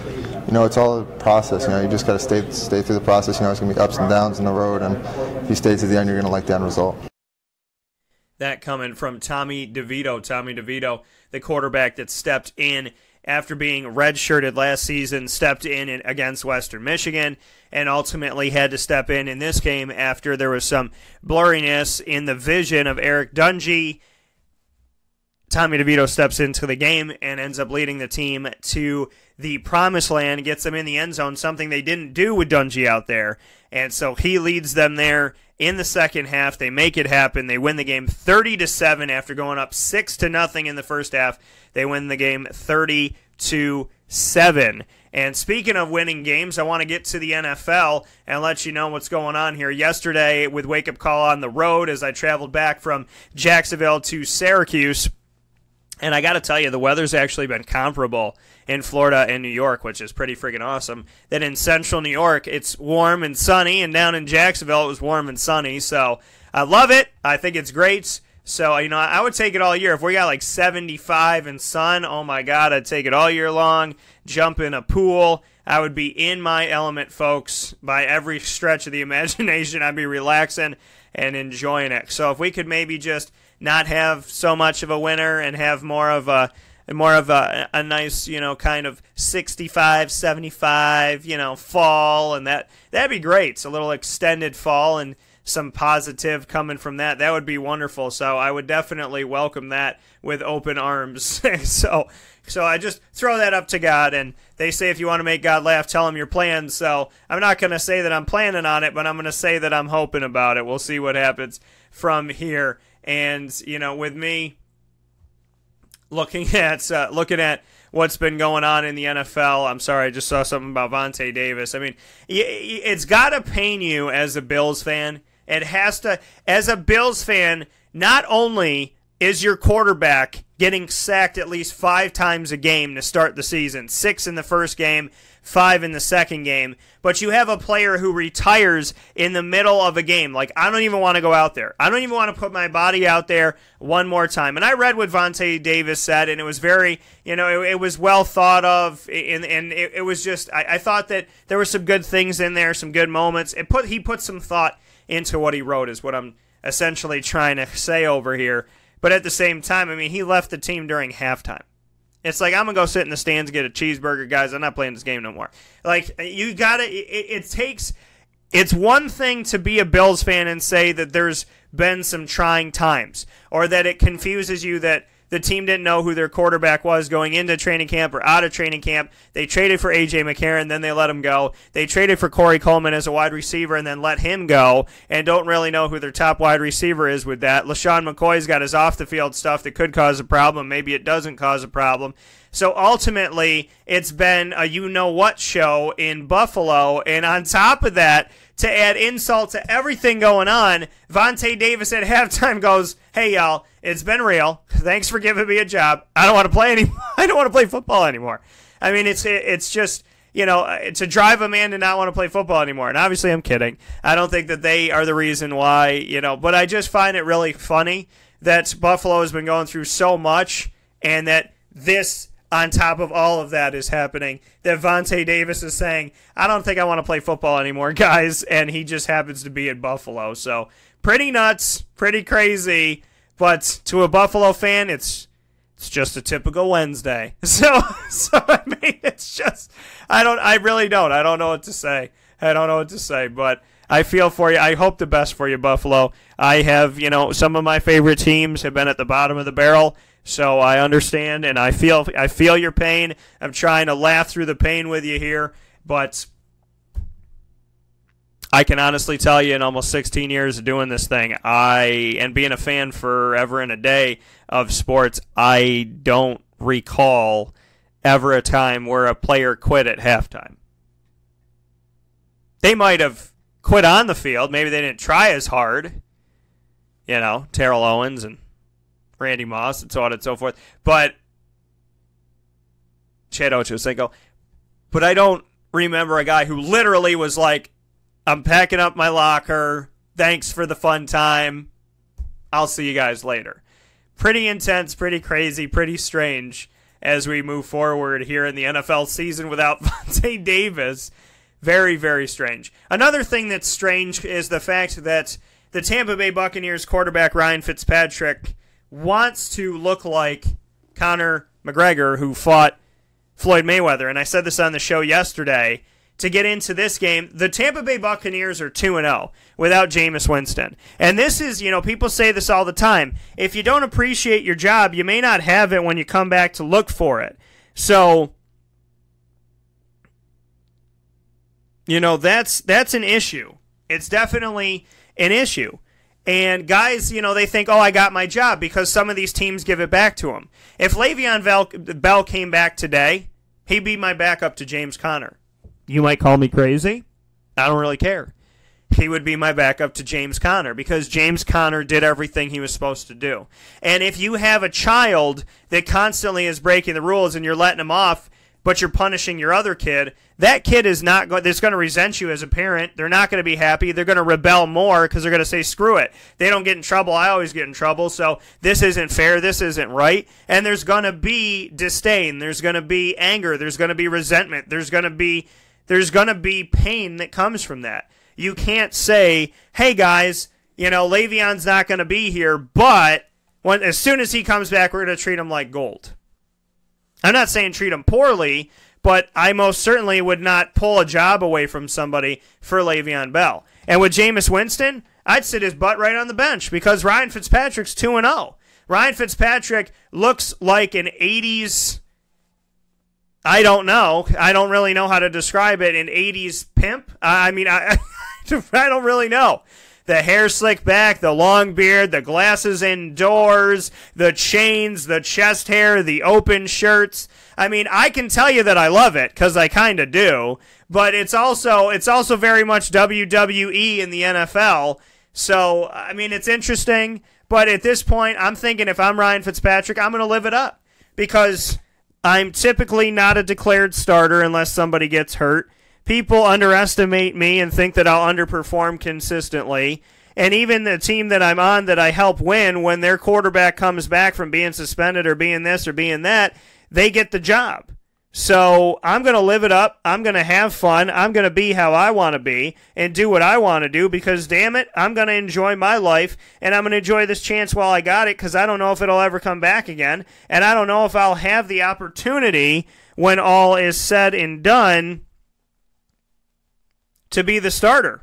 If Jameis comes back for being suspended and they just take it away from me again. So, Tampa is 2-0 and Ryan Fitzpatrick is a massive part of this. He threw 4 touchdowns in the game. 4 touchdowns in the game. Shall we look at Ryan Fitzpatrick through this season so far? I think we shall. Ryan Fitzpatrick, through 2 games this season, against the New Orleans Saints, went to New Orleans on a team that scores a lot of points, whose offense has always been good in recent history. And when Doug Marrone was there under Sean Payton, this offense was surging then and it's surging now. 4 touchdowns, no picks at New Orleans, win the game. And then 4 touchdowns and 1 interception at home against Philadelphia, the reigning Super Bowl champions. He has 8 touchdowns to 1 interception in 2 weeks. He threw 75% completion percentage against New Orleans and 81.8% completion percentage against Philadelphia. So his percentage got better of completed passes when he played up against the reigning national championship team that has a good defense. 81.8% he goes. Ryan Fitzpatrick is one of the best quarterbacks out there right now. And yeah, I'm saying it because I don't care what you thought going into the season. I don't care what you think about Tampa. I don't care what you think about the situation. I'm telling you, by the numbers, this is a good quarterback. And Ryan Fitzpatrick has had these moments in the past where he's good, bad, good, pretty good, bad, good, not so good, then good again. He's trying to be back-to-back good. He's trying to show that he not only is the right quarterback for Tampa, but that he's a quarterback that you don't want to mess with in the NFL. 4 touchdowns, 1 pick, 402 yards, 27 to 33 on the day, averaging 12.2 yards per pass play. Insanity.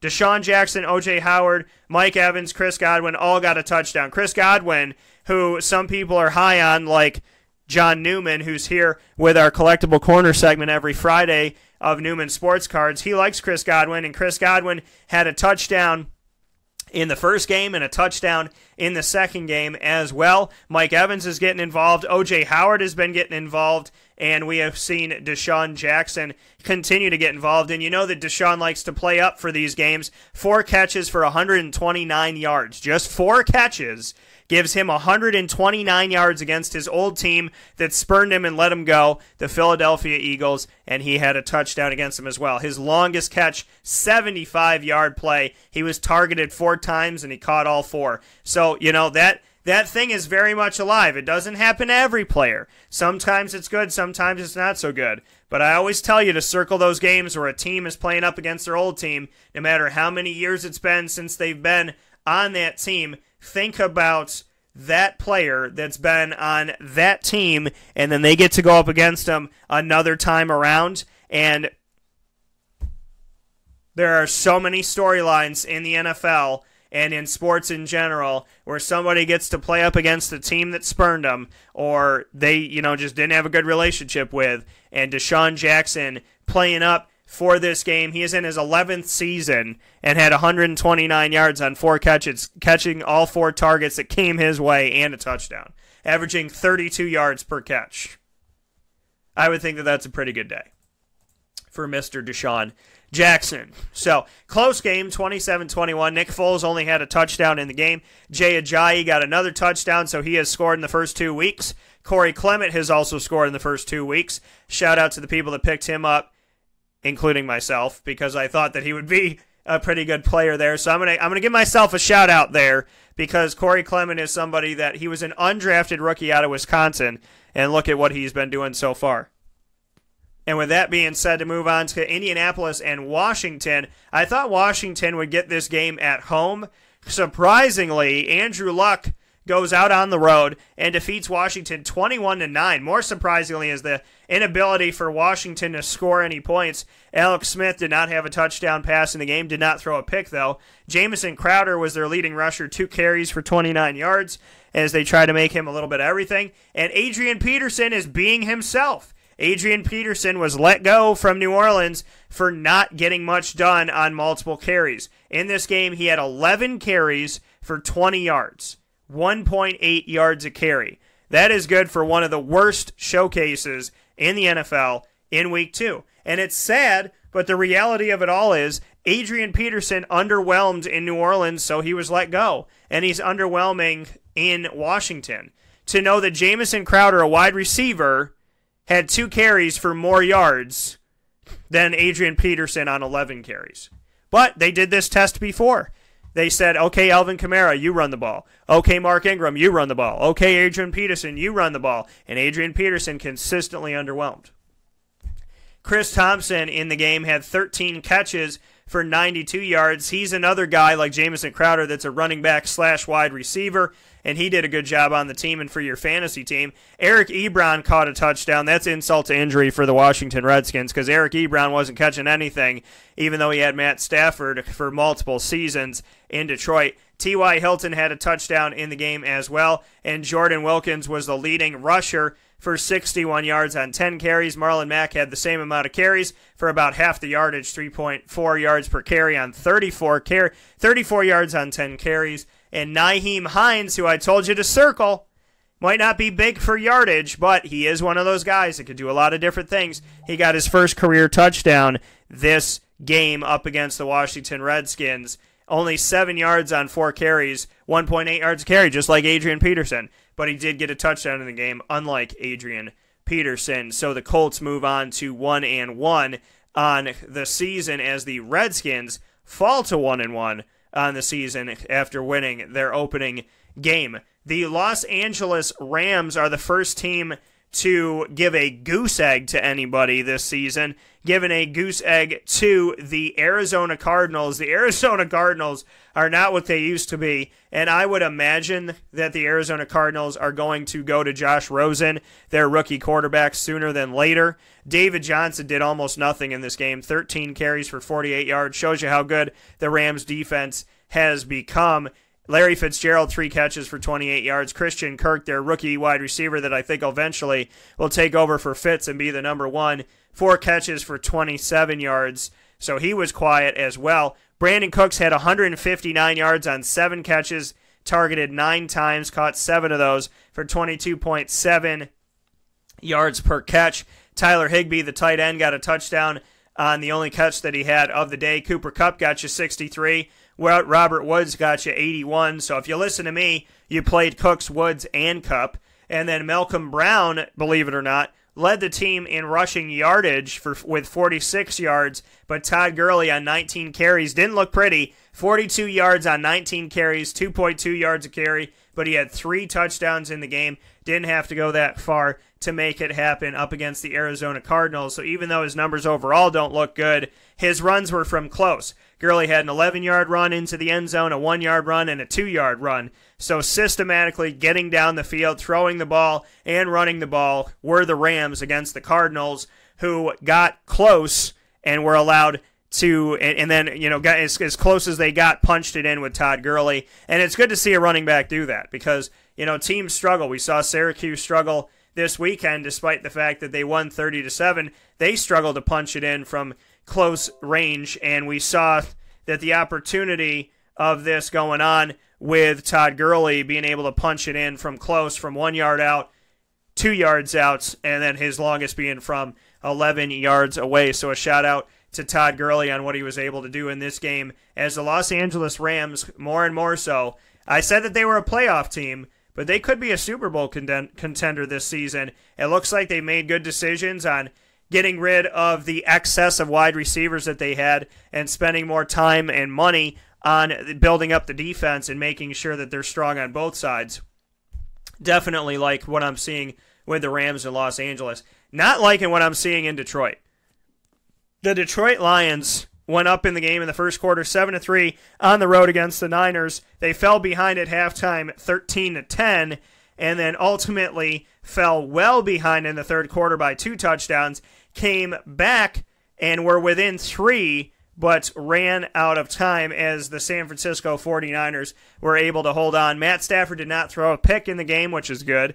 He had 3 touchdowns to no interceptions. However, he threw 53 passes and completed 34 of them, which gives him 64% completion percentage, which isn't terrible. It puts you in the top, 10, 15 last season, but Matty Stafford, this is the thing. He did his job. The defense didn't do theirs this time around.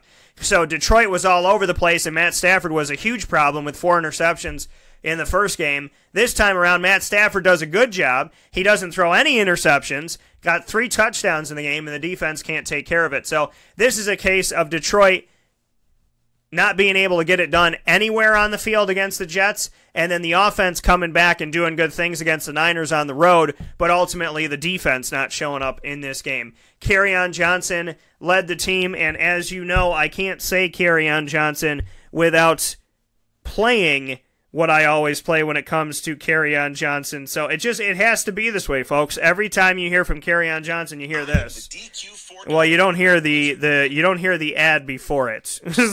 so my apologies for that. You don't hear the ad that comes before it, but this is what you hear every time you hear Kerryon Johnson, me say his name on the show. This is what you hear. Carry on my wayward son. There'll be peace when you are done. Lay your weary head to rest. Don't you cry no more.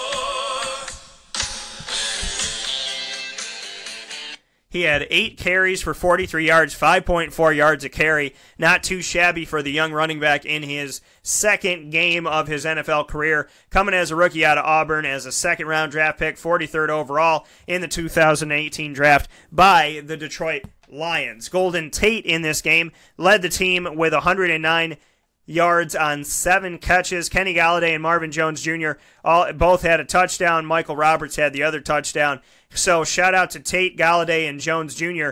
becoming the triple threat that I thought they could have been in the past. And shout out to Michael Roberts, the tight end out of Toledo, who was able to get the touchdown in this game. But ultimately, Jimmy Garoppolo, 2 touchdowns, no picks in the game, only had to throw 26 passes, threw less than half of the amount of passes that Matt Stafford threw in the game. Matt Breida is a big part of that. He had 11 carries for 138 yards. When you got a runner like that, 12.5 yards a carry, you don't have to worry about too many things. He had a touchdown in the game, and Garrett Selleck had a touchdown as well as Kendrick Bourne. Kendrick Bourne is second season out of Eastern Washington, and he is number 84 wide receiver for the San Francisco 49ers, who spread the ball out and were able to get the ball to a bunch of different players. George Kittle did not get a touchdown, but Garrett Selleck, the other tight end on the team who's been there a little bit longer, he was able to get the score in this game. Matt Breida, this is huge, but again, he's playing the Detroit Lions. Isaiah Crowell looked like a phenom going up against the Detroit Lions defense, against the run defense. He looked great, and then he was quiet, didn't do anything against Miami. Matt Breida looks phenomenal against Detroit. So basically, if you're a fantasy owner and you have a running back that's playing up against Detroit, my suggestion is that you play them that week. So look at who's playing Detroit every week. See if you got that running back, and don't be afraid to put him out there. Oakland and Denver. Denver wins the game at home by 1 point. I was a little bit nervous about this one. I picked Denver, but Oakland made it really close. Denver's won 2 games back-to-back at home close against Seattle and then against Oakland to go 2-0. Case Keenum didn't do much of anything in this game. 19 of 35, no touchdowns, 1 interception. But Royce Freeman was able to get a touchdown on the ground for the team. The rest of the scoring came from Brandon McManus and Case Keenum's 1-yard touchdown run that he made in the fourth quarter to get this victory for the team. So McManus ultimately won the game with 6 seconds left to go. He's one of the kickers that got to keep his job because he made the field goal at the end of the game. So shout out to the Denver Broncos, who are 2-0, and I said could be a dark horse. We've covered Jacksonville and New England, so I'll skip over to Dallas and the Giants, a game that shocked me here because Tavon Austin had a 64-yard pass from Dak Prescott, and the young gun who couldn't get it done with the Rams since he's been drafted there for the most part, he goes to Dallas, and Dak Prescott and him link up for a 64-yard play, and then Brett Maher, who is the new kicker for them after getting rid of Dan Bailey, he helps him to go up 10-0. Then he kicks another field goal to get him up 13-0. Aldrick Rosas gets the Giants on the board in the third quarter, 13-3. And then Ezekiel Elliott gets a touchdown. Evan Engram gets his first touchdown of the game here. And then Aldrick Rosas kicks the final field goal as the team runs out of time. That was 11 seconds left to go. Saquon Barkley's numbers in this game, 11 carries for 28 yards, 2.5 yards per carry, and no touchdowns. He was the leading receiver, caught 14 passes from Eli Manning, 16 targets, 80 yards. He was targeted almost twice as many times as Odell Beckham Jr. So never underestimate a catching back. One of the best. And that's the thing is when you look at fantasy football, you look at your team in general, you look at the NFL, you look at college football, the best backs out there are the ones that can catch the ball. The best backs out there are the ones that can do a little bit of everything and make it happen for the team. So Saquon on the ground wasn't working, so they took to him through the air, and he caught 14 passes. 14 passes. The leading receiver for the Cowboys was Deontay Thompson, who caught 4 passes. Oh, I'm sorry, it was Ezekiel Elliott who caught 5. So running backs lead the way receiving for the Giants and the Cowboys in their matchup in the NFC East Sunday Night Football head-to-head divisional matchup. Ezekiel Elliott is the leading receiver as a running back, and Saquon Barkley is the leading receiver as a running back, but Saquon caught almost 3 times as many passes as Ezekiel Elliott caught. Massive game for the Cowboys to go to 1-1 and to drop the Giants to 0-2 after the Giants lost to the Jacksonville Jaguars the week before. So the Giants, Saquon Barkley, and this is how I thought it was potentially going to go. The Giants look bad, but Saquon Barkley looks really good. The Giants got to figure things out. You got a good running back who's going to do good things for you, but after his rookie contract's up, he might not want to be on this team depending on how you're playing.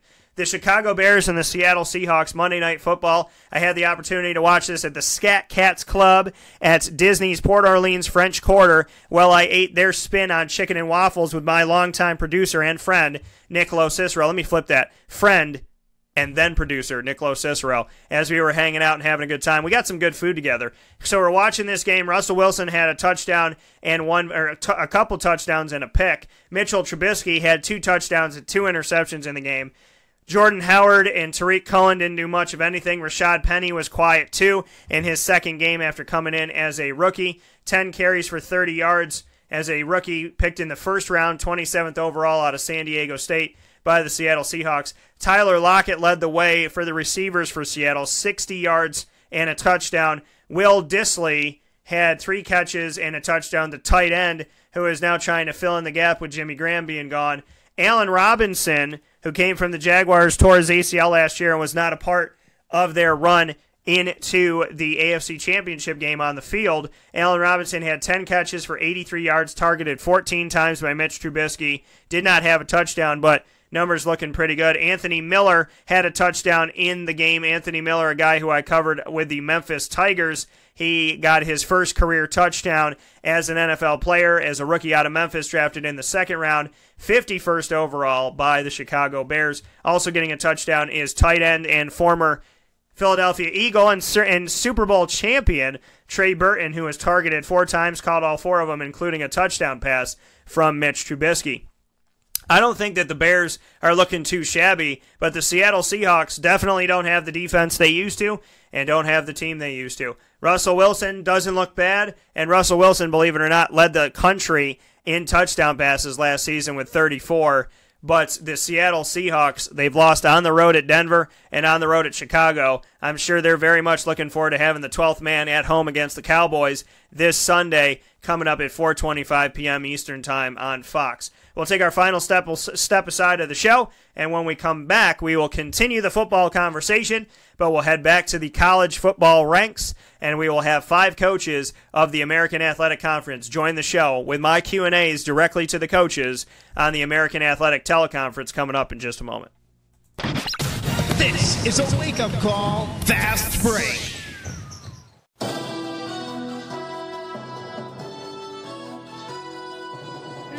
Spreading in historic Herald Square about Syracuse's favorite sports and entertainment venue, the Press Room Pub, with lots of room next to 450 parking spots. Wash down their delicious 9-ounce burger for $9.95 with a variety of New York State brewed beers. TVs abound all throughout the location, including their 90-inch monster. Watch your game. Enjoy time with family, friends, as well as bringing the kids to the playroom. The SU Alumni Party for every away football game is making headlines, as well as Robert Drummond, Syracuse football alum, and Dan Tortora's pregame show 2 hours before kickoff for every home game. Private parties available as well for as many as 300 people. Come circulate at the Press Room Pub, downtown Syracuse, and visit PressRoomPub.com right now for more information.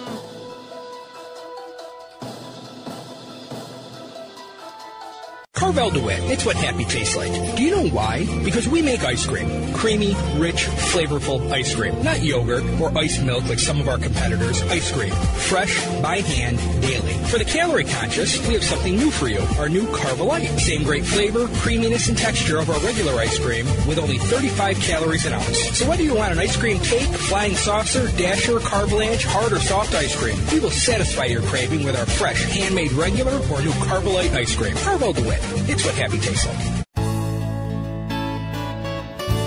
Clothing that will change with you without you having to change. DreissiglLady.com, DREISSIG Lady.com. With the Bamboo line Relax Fit clothing as well as the Athletic Fit clothing, DreissiglLady.com is fit for any woman, any time of the day, anywhere. Whatever you're doing, whatever your day commands of you, command yourself to feel comfortable in Dreissig Lady apparel.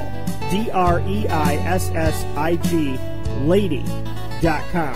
For all the women out there, feel good in what you're wearing. And don't feel like you have to constantly change throughout the day.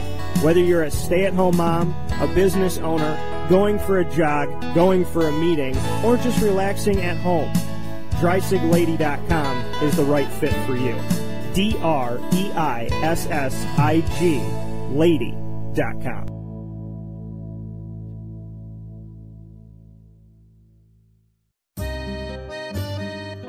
This is Lawrence Papaleo, licensed real estate salesperson for Gilbo Realty. Call our home office at 315-752-9513, or better yet, call or text me directly at 315-748-2524. Let me ask you a question, Lawrence. If I needed you to help me buy a house, find the right place, could you help me do that? Joe, I'll help you find your dream home. You don't ever say my name on the radio, never. If I needed to sell a house, could you help me go about that the right way? Yes, I can. How do they get a hold of you? Call me directly at 315-748-2524. But you also do the commercial property. So if I got a business, couple businesses, got to take one here, move it over there, do this, do that, are you going to help me buy and sell my commercial property also? Yes, sir. I like that. What's my name again?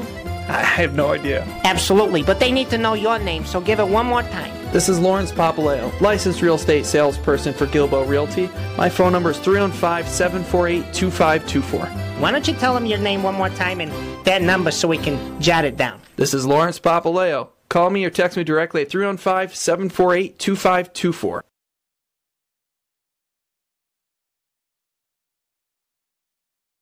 Welcome back here to Wake Up Call with Dan Tortora on WakeUpCallDT.com, your one-stop sports shop, and on MixLR.com/WakeUpCallDT. Always proud to be here with you, Monday through Friday, 9 a.m. to 11 a.m. Eastern Time, if not a little bit longer. Sometimes we expand the show out, and that's because we love and we care about you, and we want you to enjoy every single second of the broadcast. And if it's always under promise, over deliver. That's how you got to do it. You give more. So I appreciate every single one of you. I thank you for listening into the show, and I appreciate you being here with me Monday through Friday from 9 a.m. to 11 a.m. Eastern Time. I also appreciate your support of Central and Upstate New York. So when you hear from these wonderful companies that are on all of these breaks that we have, I hope that you take the opportunity to go to them and to frequent the businesses that support our local community in Central and Upstate New York. You can find them all on WakeUpCallDT.com. Finishing off today's show and today's morning menu on Wednesday, September 19th, 2018. We are in week 4 of college football, and I had the opportunity to speak with Major Applewhite of Houston, as well as Philip Montgomery of Tulsa, Josh Heupel of UCF, Mike Norvell of Memphis, and Sonny Dykes of SMU. And you have the opportunity to hear from those coaches this morning because of it. So you'll hear my Q&As with the coaches thanks to the American Athletic Conference opportunity to have a coaches teleconference where I could speak with these coaches this week. So we'll start with Major Applewhite, who will join the show, and we'll start our conversation on him saying to me that the team was upset. The team was saying to everybody on the teleconference that the team was upset. They were close with Texas Tech. They didn't win. To go into that, he said they were mad in practice. I wanted to have him go deeper into what did you see from that? What was that anger looking like in practice? And this is what Major Applewhite had to say. Yeah, the context of them being upset is that they fully expected to go in and win the game. And they're upset with whatever their job or their responsibility was, as is the coaching staff as well, that we didn't get the win that we felt and we expected to go get. So as coaches yesterday, offensively, defensively, special teams, what is the standard that we need to play to win those games? And as a coach, parent, how can I put my child, how can I put my player in the best position to be successful? And so examining those things on both sides of the football is really what is kind of the context of being mad or upset about the losses. What is my responsibility as a coach? What is my responsibility as a player? And watching the film, and what does the film say? And we all have to be honest with ourselves when we're putting the young man in a position that can't make a play or it's too much for him. And we have to be accountable and responsible as a player. I'm experienced. I know this. I've run this. I've executed this. This is on me. And at the very end of the day, though, from our practice, it's a very confident bunch. They feel very good about themselves. They are a very good football team, and I do too. I think we're a damn good football team who didn't play well. We're still the same football team that had a phenomenal game 8 days ago. So where was the mix-up? And let's go back as coaches and let's eliminate the error. Let's get deeper into what we're doing, what we're coaching, what we're teaching, and putting the right people in the game. And if it's not the right person, then let's replace them. If not, then we need to fit our scheme around our players. And you talk about the ferocity, that belief, from Tom Herman to you that this team is something special, that this team has something to give, and you haven't lost a leg on that. Like you said, you believe that this is a damn good football team. What do you see in these players? Because Houston is one of those teams that built itself up and is not looking to taper off at all. I mean, obviously you're looking to make this an every-year thing, and this team is pushing to do that as well. So just what you could say about the environment, the culture that Tom Herman pushed for, and that you're continuing there. Well, I don't really, understand the Tom Herman thing. I mean, this is about our football team in 2018. When we finished the 2016 season, we were 4-4 in our last 8 games. So it's about this year. It's not about 16 or 15 or 17. It's about 2018. And we didn't finish the season the way we needed to in 2016. So to me, it's about our 2018 team. And what our 2018 team feels like is we're putting up a hell of a lot of points, and we're explosive on offense, and we need to continue to be explosive. But we need to be able to run the ball some. Be able to beat a team like Texas Tech and Lubbock and those kind of games. We need to be able to run the ball some.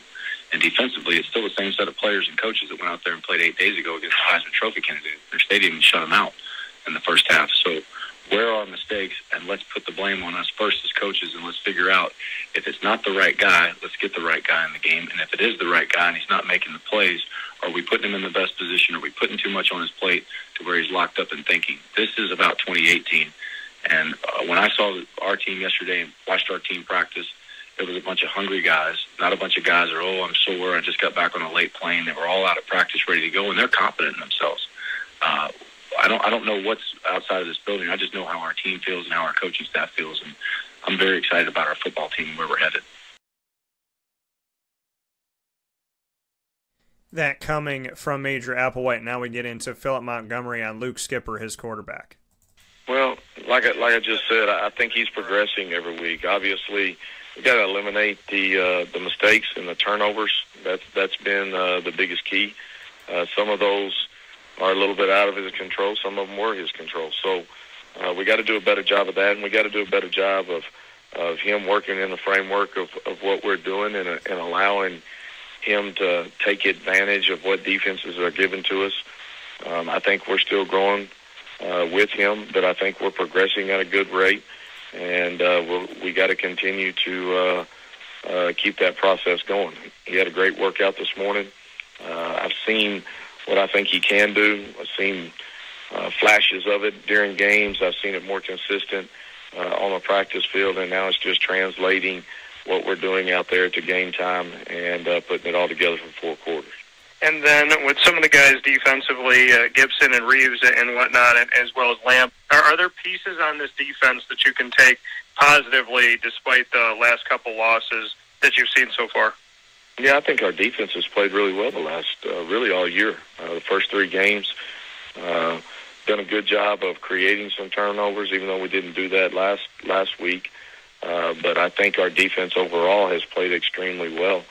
We've got to do a good job as a team of feeding off of each other, helping each other. But I've been very pleased with our defense. We're young at some spots, but our older guys have done a good job of leading, and I think we're continuing to grow over there. That coming from Philip Montgomery of Tulsa once again as Tulsa gets close and is trying to get over that hump as they move forward, with Philip Montgomery keeping the team in games and now just having to push from there. Up next is Josh Heupel and his thoughts on FAU. A good opponent. They've played really well offensively and defensively the last couple of weeks. So they have good athletes all over the field. Be a great matchup for us. Our guys are excited to play, and at the end of the day, go play it one play at a time. And then to look at your team and just what UCF is, I know you're a couple games in as the head coach of the team, but from last year going into this season and some positive plays that have happened, within the last few years, last few games that have, Fiesta Bowl and whatnot a few years back. UCF has put themselves on the map. Do you feel that this school and this program are getting the respect that they deserve? How do you kind of see it from the inside looking out right now, knowing that UCF has achieved so much, but sometimes is still left off the radar, according to some people? At the end of the day, for our players and our coaches here in the program, you take it one day at a time, you take it one game at a time, and that's really all that you can control. This place is as good as any in the country. You look at 5 conference championships in the last 10 years, 2 New Year's 6 bowl wins in the last 5 years, 3 conference championships in the last 5. This place has won a lot of football games for a long time, and it's our job, the current staff and players, to continue to build it. And what our administration is doing with facilities, we're continuing to make it better every single day. And at the end of the day, all we can do is go out and play the opponents that we got each week and go take care of our business. That's what we're focused on doing, and everything else will take care of itself. Really quick follow-up, Mackenzie Milton, just what you can say. We talked about him earlier on in the season. I know you're only a couple games in here, but just what you see from him and his abilities as you move forward. Smart, competitive, great arm strength, accurate with the football, great leader for us inside of our program every single day. He's about the right things, and a really, really great player, and a lot of fun to coach every single day. A lot of fun to coach on game day. So looking forward to getting back out on the field and having an opportunity to compete with him for the 3rd time. That coming once again from Josh Heupel of UCF. The team is 2-0 after having their game against North Carolina affected by the storm, and obviously prayers to everybody that everyone is okay. Mike Norvell is up next, willing to play Thursdays and Fridays, not only Memphis, but the conference as a whole, just what that does for Memphis, what it does for the American Athletic to put that team out there on nights where they're the only game that the nation can see. Yeah, I think it's critical for our growth. When you get an opportunity to be the only game being played, on a Thursday or Friday night, and a lot of eyes tuned in to see what not only our individual programs are all about, but overall our conference, and to have success, to show well. You look at what we're doing, in non-conference play against the other power. Conference opponents. This conference is definitely on the rise, and it's one that every week you've got to go out there and compete at the highest level. When you're playing interconference play, but then we're also showing well with the individuals and the teams collectively that regardless of who we're playing there nationally. You took the opportunity to stay with Memphis this past offseason and extend your opportunity with Memphis, extend your time in this conference. There's been a lot of coaches that have come into the conference and then moved forward. You could potentially start the trend of staying within the conference and building it up. What makes you believe in this conference, and what makes you excited to be a part of it as being one of the coaches that is excelling in it and obviously has extended your opportunity to be within the conference? I think you see growth. You see progression. That's happening here at Memphis in every way. What we're doing facility-wise, just the overall excitement around our program, being a part of a conference that is doing the same thing. And it's a I enjoy the competitive spirit that's in the American Conference. You look at the games that we've had over the last couple of years. From the championship game, to some of the battles we've had with our interdivision opponents from Houston to SMU.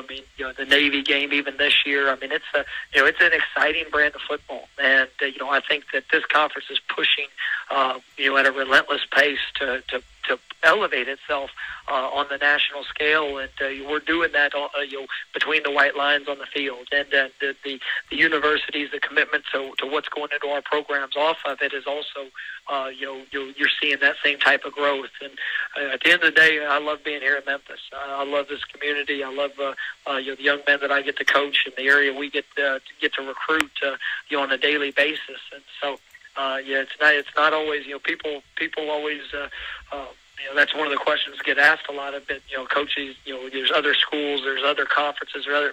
At the end of the day, the logo does not define who you are. The opportunity does. And I think we have a great opportunity. We got a great conference, and it's exciting to be a part of.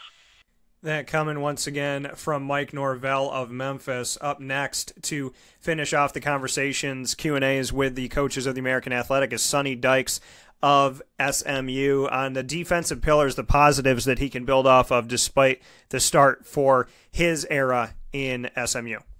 Well, I think part of, we're giving up 40 plus whatever on defense, but again, we gave up, a defensive touchdown against Michigan. We gave up a defensive touchdown against TCU. We gave up a defensive touchdown against North Texas. We gave up a special teams touchdown against North Texas. And we gave up a special teams touchdown against TCU.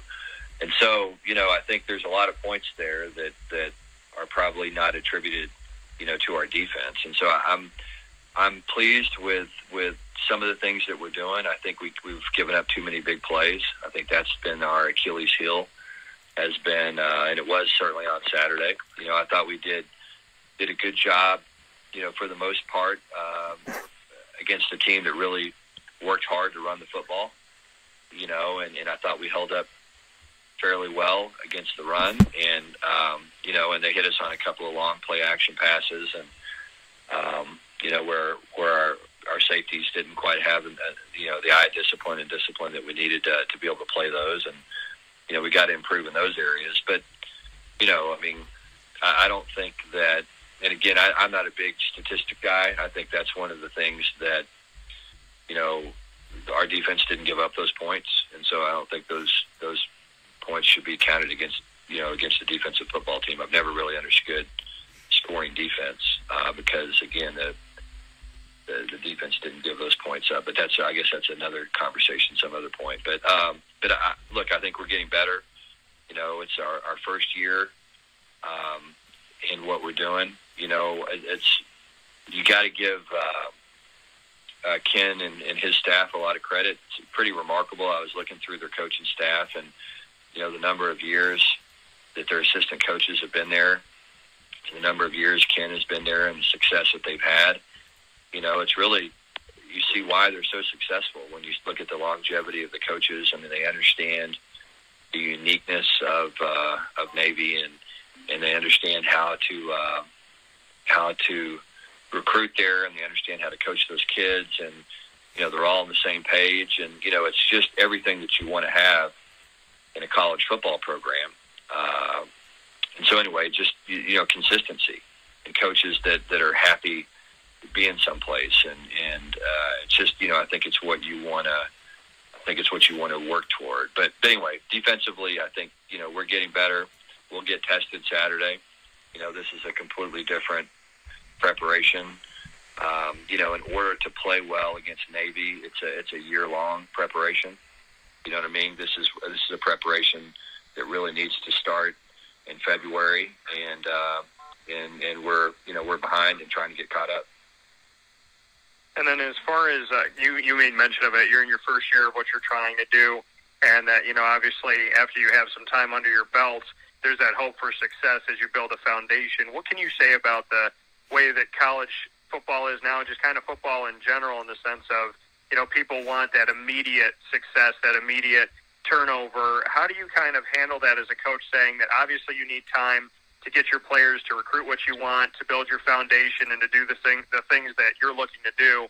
Just what you could say about being a coach in a first year where people are already having that expectation of, all right, we need something to happen sooner than later.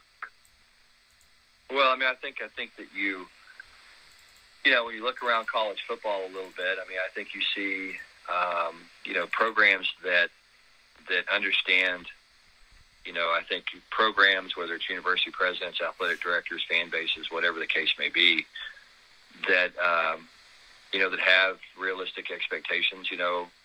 There's only one team that can win a national championship every year, and so there's 129 teams that don't and one team that does. And there's probably 30 fan bases that have that expectation every year.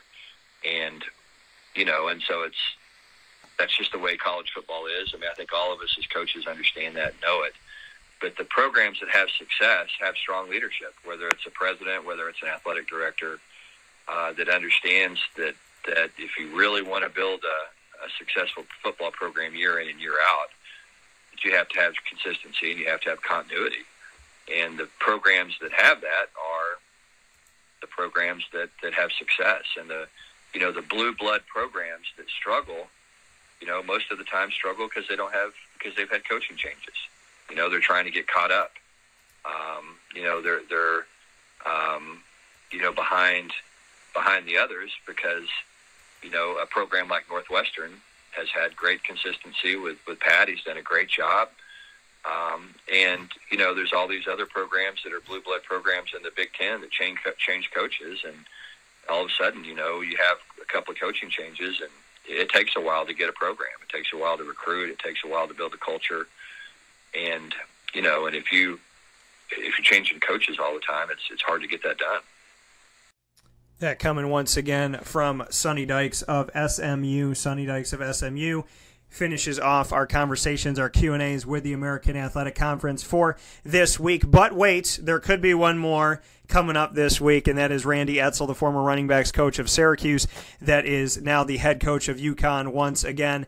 We look forward to speaking with you tomorrow morning. Can't wait. Wake Up Call with Dan Tortora. Starting off the show with Papa Joe's Picks at 9 at 9:30. We will have Coaching with Class with Katie Kalinsky and Fantasy Football Power Hour in the second hour of the show from 10 a.m. to 11 a.m. Eastern Time for Week 3 of the NFL. God bless, be well, and I look forward to speaking with you soon. And I'll see you today at Chick-fil-A Cicero for the girls soccer team with the head coach as well as multiple players coming out to Chick-fil-A Cicero on 7916 Brewerton Road in Cicero, New York, to hang out with us at 6 p.m. today, Wednesday, September 19th.